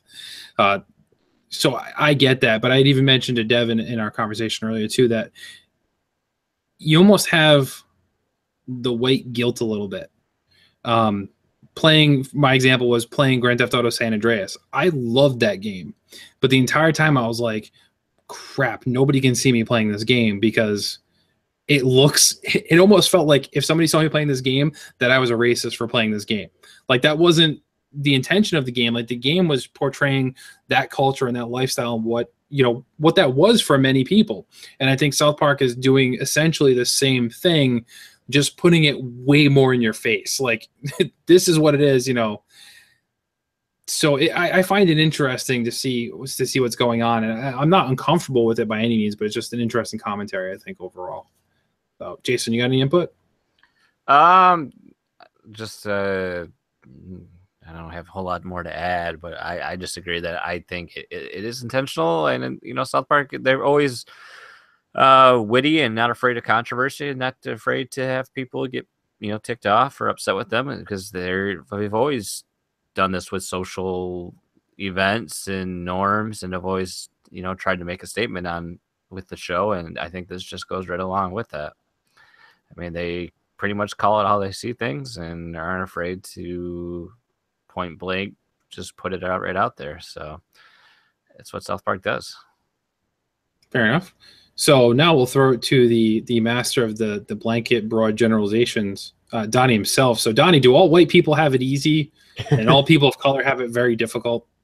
Dude, I'm a white kid from suburbs of Cleveland. I don't know if you know anything about the city.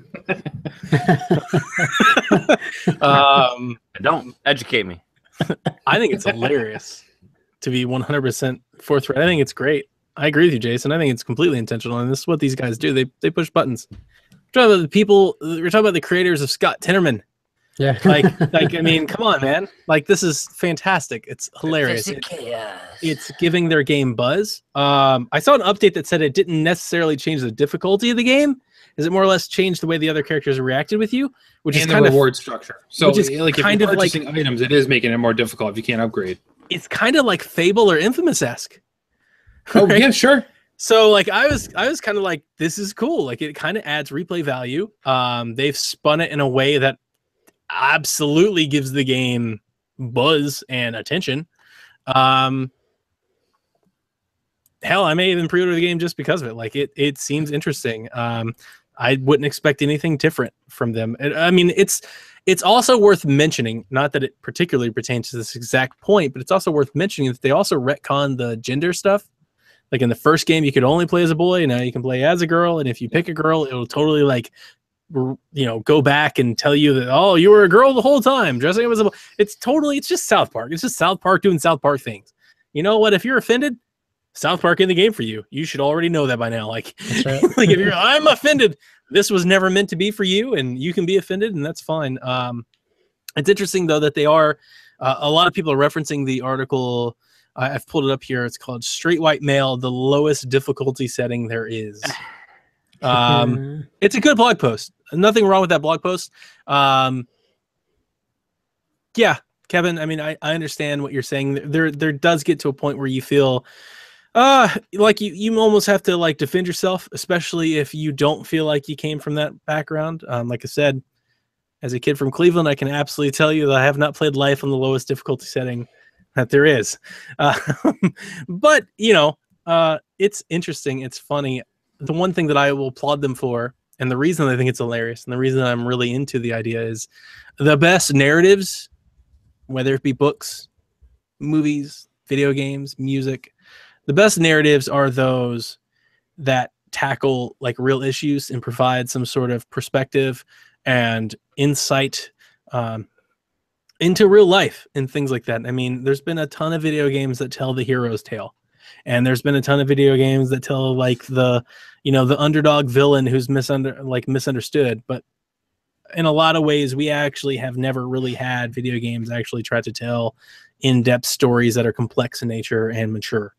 And movies do this, and music does this, and books do this, and they do it then and in fold and then some, and all kinds of different ways. And video games have really, to this point, almost 30-40 years in the medium, they've never really kind of approach this. So I give them credit, even if I really think it's like a scratch on the surface type of deal. But even if it's not, like I give them a lot of props for even walking down this path, because as much attention as they're garnering, you absolutely know that there's going to be a ton of like social justice warriors that are out to get them for this. Yeah.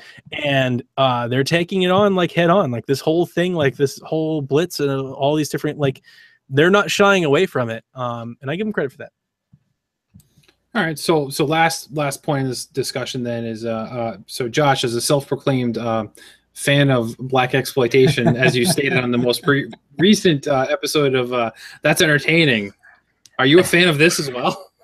I think I said black exploitation films, but I think you're taking it out of context. No, I don't know. I'm a fan of movies like Black Dynamite and Shaft that are black exploitation films, which are actually empowering the male or female protagonists, like Jackie Brown, things like that. And Luke Cage. So where can people send their hate tweets to you, Josh? Oh God, at Playing Nintendo on Twitter. Fair enough. All right, let's move on. Jason, I believe you have some Splatoon news for us. Yeah. I'm gonna scrap that one, and there is an update coming to Splatoon. Actually, it should be, well, when you're listening to this, it'll already be live. But as of those that are watching live, it went up at 9 p.m. Eastern, 6 p.m. Pacific. So version 1.3 we have, and I guess most noticeable is they really they nerfed the what's the inkjet got nerfed quite a bit, and so did the Tri-Slosher finally, because that thing has been kind of pretty ridiculously it has powered. I mean, they let me skip the intros yet? No, that's still there. Well, unfortunately, with the Tri-Slosher, all it did was, I think it reduced the range of it.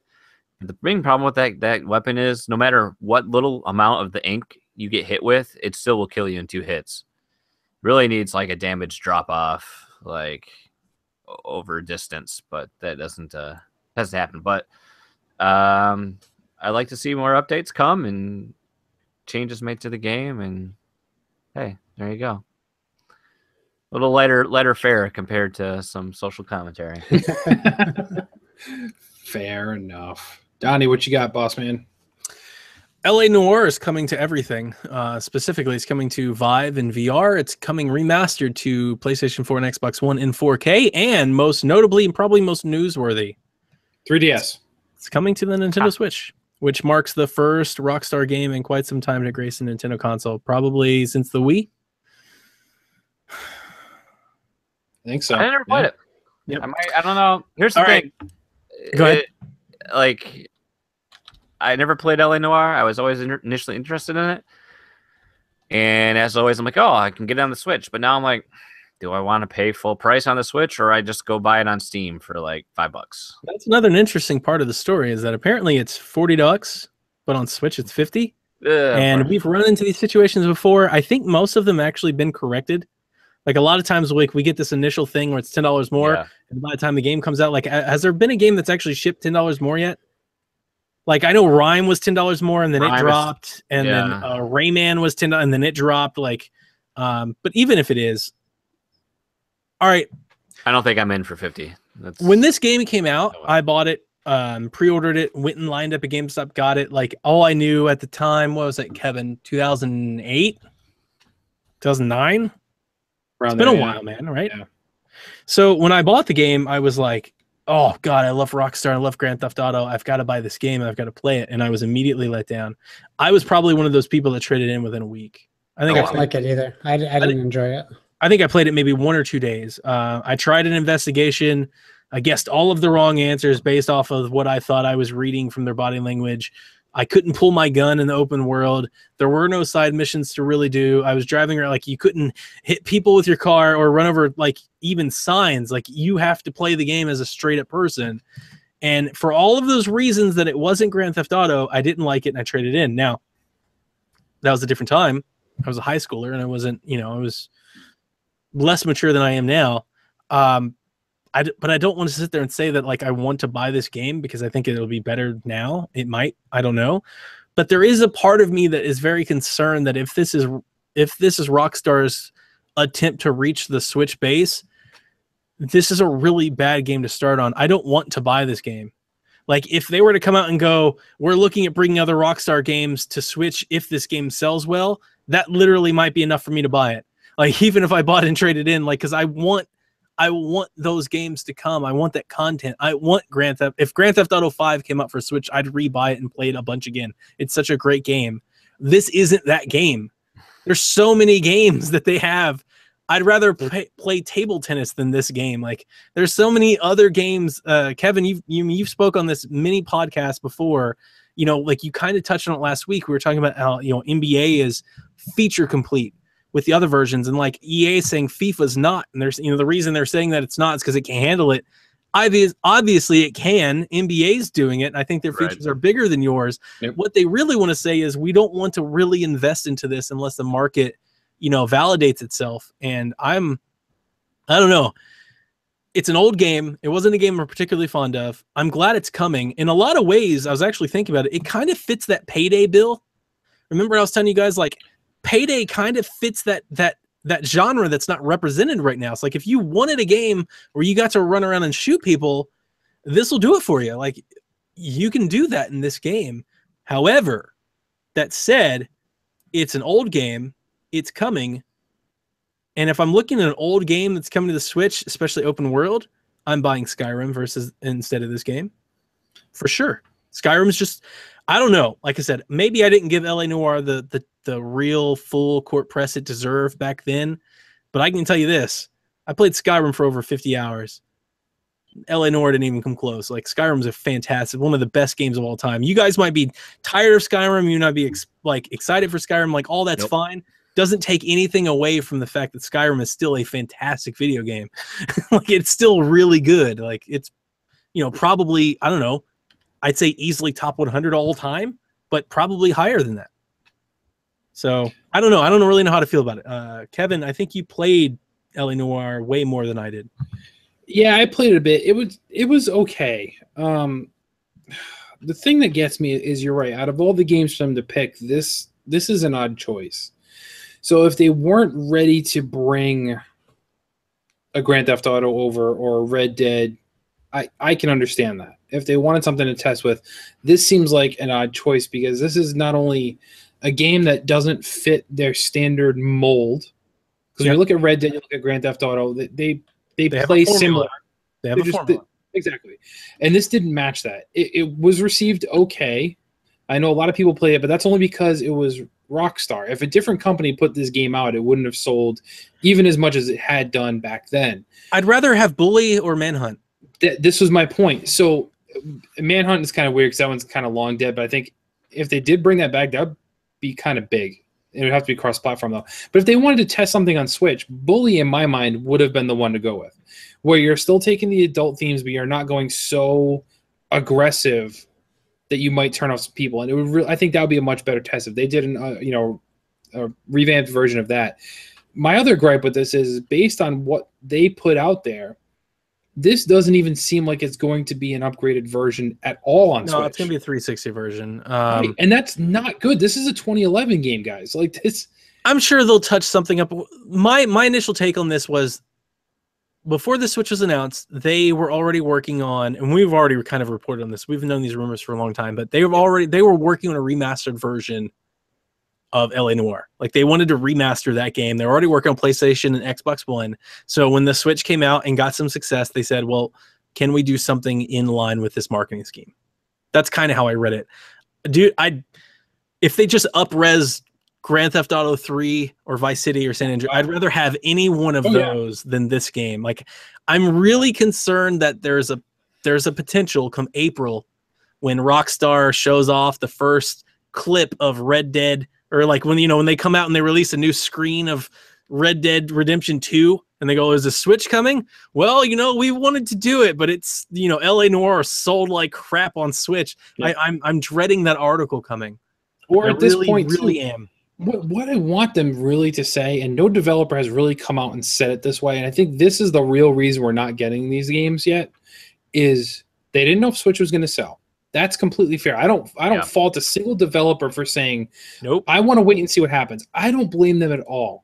But this excuse of, well, this game we did put out didn't sell well enough, that's garbage, because they put out games on the other consoles that sell worse than anything else, and they don't blink an eye from stopping supporting that console. They just don't. And I get it. That's market saturation. I get it.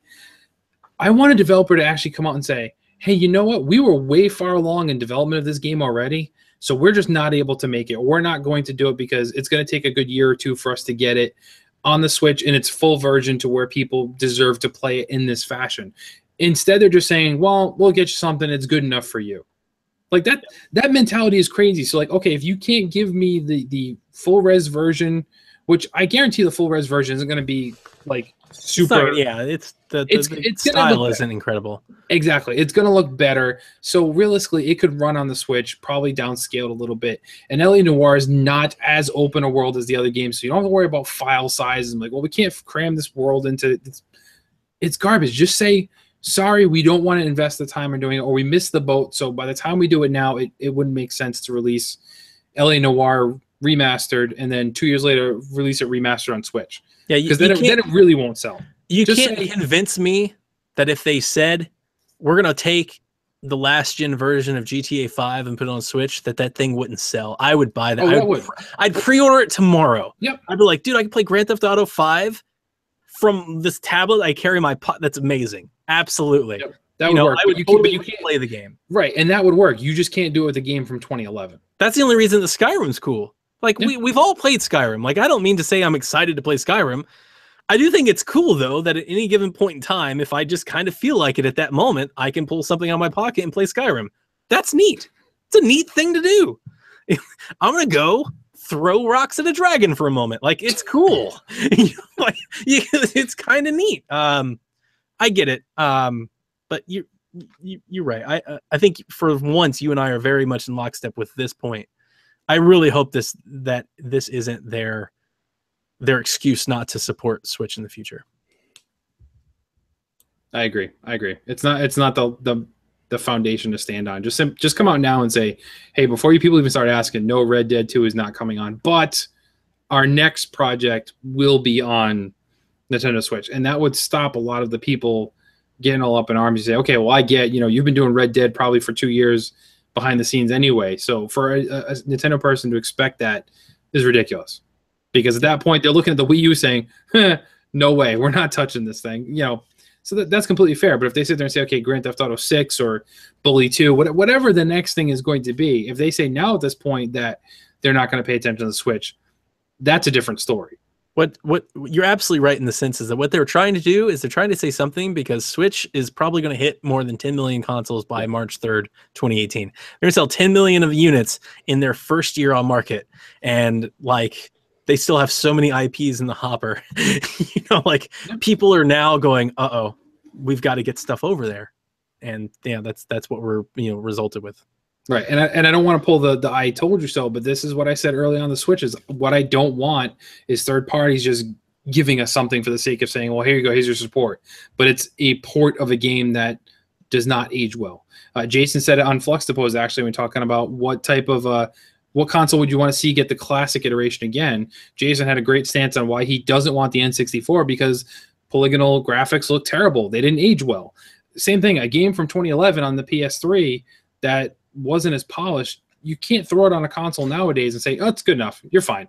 I think they would update it a bit. I think we get like that Bayonetta Wii U treatment. Like, it'd be better, but not like marginally, like not so far and away better. You can clearly see a difference, but like Bayonetta ran better on Wii U than it did on PS3. Like, totally. I was thinking like something more along like that. And I'm sure LA Noire has some improvements. Like I said, I think they're remastering it and then they decided, let's see if we can get it on Switch from here. Yes. And that's fine. But then temper the price point. I don't know if they've come out and said it officially. I mean, so far anything I've seen today, and I haven't done a whole lot of sleuthing, but what I saw today was the Switch version's $10 more than the PlayStation version that runs in 4K. Which that makes no sense. Like if you're not going to do a whole lot of enhancements and you're doing it just to have it released at the same time and whatever, then it needs to be like $20. Because then if at $20 it still doesn't sell, then okay, yes, maybe you can make a business decision to say, okay, Rockstar doesn't have a place on Nintendo consoles. Because if we can't sell this at $20, then I get it. Do you think I didn't give the game a fair chance? I was watching reviews today. I came home because I knew we were going to do the news story. I knew we were going to talk about it. I was like, you know what? I honestly, I played the game maybe 5 hours, 10 hours in 2 or 3 days. And I was like, nope, this is not for me. I remember my first investigation. I guessed all of the answers wrong. And I was just like, what is this? Why am I playing this anymore? And I traded it in. I was one of those people. I remember when I went back to GameStop, there was a bunch on the shelf. And they're like, yeah, a lot of people are trading this in. And I watch reviews in like GameSpot and IGN and Game Trailers. They're all like 8.5, 9, 9.5. And I was like, I just don't remember it being good. Did I miss something? Those reviews are the Rockstar effect. Like, yeah, those are blanket reviews from high publishers. I played LA Noire. It was awful. It looked bad. The gameplay was terrible. I hated it. And I was super thrilled to play. I love noir stories. I love like LA Confidential and stuff like that. Yeah. And that's what it was supposed to be. And it was just bad. It was a bad game with the Rockstar effect on it. The concept of what they were trying to do, I think that is what's to be respected there. With the whole, interrogate people, pick up on the tells. I can respect that. My issue is you have a game. Did you play Heavy Rain, Donnie? Yeah, and it wasn't fun. I enjoyed the story, but the controls were awful. Okay, yes. So if I were to compare the two, though, having played both of myself, too, I completely agree with you with the controls in Heavy Rain. But Heavy Rain was a way better game in my mind than LA Noire was. Let's say Confidential. Josh got that in my head now. And LA Noire came out after that. Yeah. By over a year. It was a year and a half later. Before it. Huh? And it looks like it came out before it. Exactly. So that's my gripe. It seemed like for that time when it came out, it wasn't the game that it's going to look so bad. They can't remaster that. It's going to look so bad. It would have to be from the ground up, which I don't think they did if they're working on Red Dead at the same time. No, they can't do that. Yeah. I really hope. The last point I'll make is I really hope they get a Grand Theft Auto on Switch. Like, they have Grand Theft Auto on mobile. I don't even care if it's Grand Theft Auto 5. I really don't care. If you give me Vice City on Switch, like, the Switch it needs that game. That game is missing from the stable. There's a huge hole there for that. And if they can just get it there, like if they can just beat the next person, like that's the only reason I'm even interested in Payday. It's like, it's cool to have this gritty world shooter game where you do criminal activities. Like those are games that sell. People like playing these games. If we can just get something like that over there, I think the sales numbers will showcase that there's a market for it. Totally. All right. So, Jason, do you have any thoughts? You've been really quiet. Okay. He's shaking his head no. Jason's like, I want to go to bed. We've talked on this way too long already. Yeah, I agree. Okay, so that is the end of the news then, guys. So we're going to wrap things up for tonight. We applaud you for sticking with us through all of our Kesha talk, our racism, our LA Noireness, our golf talk. I mean, it's been an interesting show to say the least. So thank you, everybody, for listening. But before we leave, real quick, guys, where can people find you? Jason? You can find me at on Twitter mostly at JW Lacey. I do a podcast also at Fluxtapose, and then I occasionally do some weird things for play some video games. Not as much because I'm busy doing dad stuff, but I'm still around. I'm lurking behind the scenes. Hashtag dad stuff. Josh. Hashtag butts. You can find me on Twitter at Josh Bones. What else? Join Discord. I mean, this is where all the good stuff happens, is a Discord channel, like all the good stuff. Unless you kind of want to just like listen to the podcast, maybe don't join the Discord because it's basically a 24-hour podcast. Yeah. But if you're curious, check it out. Get in on our Destiny 2 clan, please. You can find links on our Twitter, but you can find me. I'm playing it on PS4 under Why So Serious. SIRRIUS. And yeah, I mean, that's pretty much where I'm going to be for the remainder of my gaming for the next month or 2 or 3 or 4. Wow. We'll see. Well, for the majority of it, I'll still be playing like everybody's golf and stuff, but that Destiny 2 is going to be where it's at. So find me there. Totally. Donnie? You can find me on Twitter at Play Nintendo, and once you get there, I'll tell you how you can find me on PSN and Xbox and all that good stuff. I'll be golfing around the PSN until Metroid hits. So you got about, a couple days. You got a few days until Metroid hits, and then I'm going to be booting up that 3DS again. Man, I feel like Metroid's the swan song. And I kind of alluded to it in the last show that I was on. Like, one thing we didn't talk about, I won't spend too much time on it, but we didn't talk about Monster Hunter Stories. I played the demo. That was really, really good. It was kind of like this Zelda-ish Fire Emblem thing. It was really cool. There's so many games right now. That's not even on my radar. Like, there's so many things I've got to play. I got to play Metroid. Like, I can't be playing Monster Hunter. Like, and I kind of feel like when I'm done with Metroid, like that might be the swan song. So it's not sad. I've absolutely loved every minute of it, and I'm looking forward to playing every minute of Metroid. But I'm honestly kind of like relishing. I might really like sink some time into the 3DS for a couple weeks, So and then they get mad and say you hate Metroid. That you're Hey, no, they're donning up Metroid. I'm getting waypoints and fast travel, and I'm getting all the stuff that I need Metroid to have. So yeah, fair enough. So you can find me at PSVG Kevin on Twitter. My Switch code is too long to say in the podcast, so I'm not going to bother giving you that. You can just try and find me. You can find me on PSN, Koch, COTCH 1212.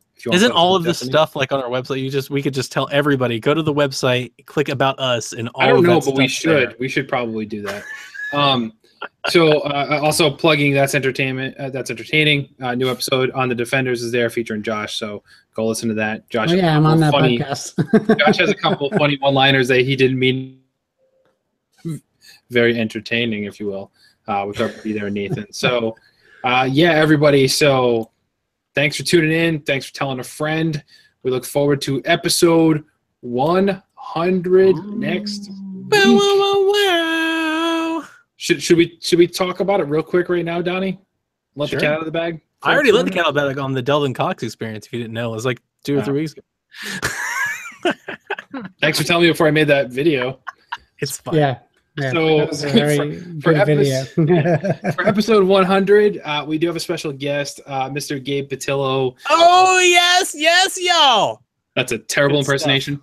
The host. No, that was just the white impersonation. Yeah, that's true. Wow. That was the easy difficulty impersonation. The lowest difficulty setting. Yes. The host and co-founder of Married to the Games podcast, which we'll talk more about it, I'm sure, next week, but it was a big inspiration in getting us all together and kind of the reason we do what we do today. So he's going to be kind enough to spend some time with us and have some shenanigans and nonsense and then probably immediately regret it and never want to be associated with us again. So tune in for that. It'll be real fun. So yeah, everybody, don't be racist. Don't be sexist. Don't say bad words and have them. Don't play LA Noire. Don't play LA Noire. Yeah. So just remember, boys and girls, slide that racial slider down to easy. And remember to never stop gaming.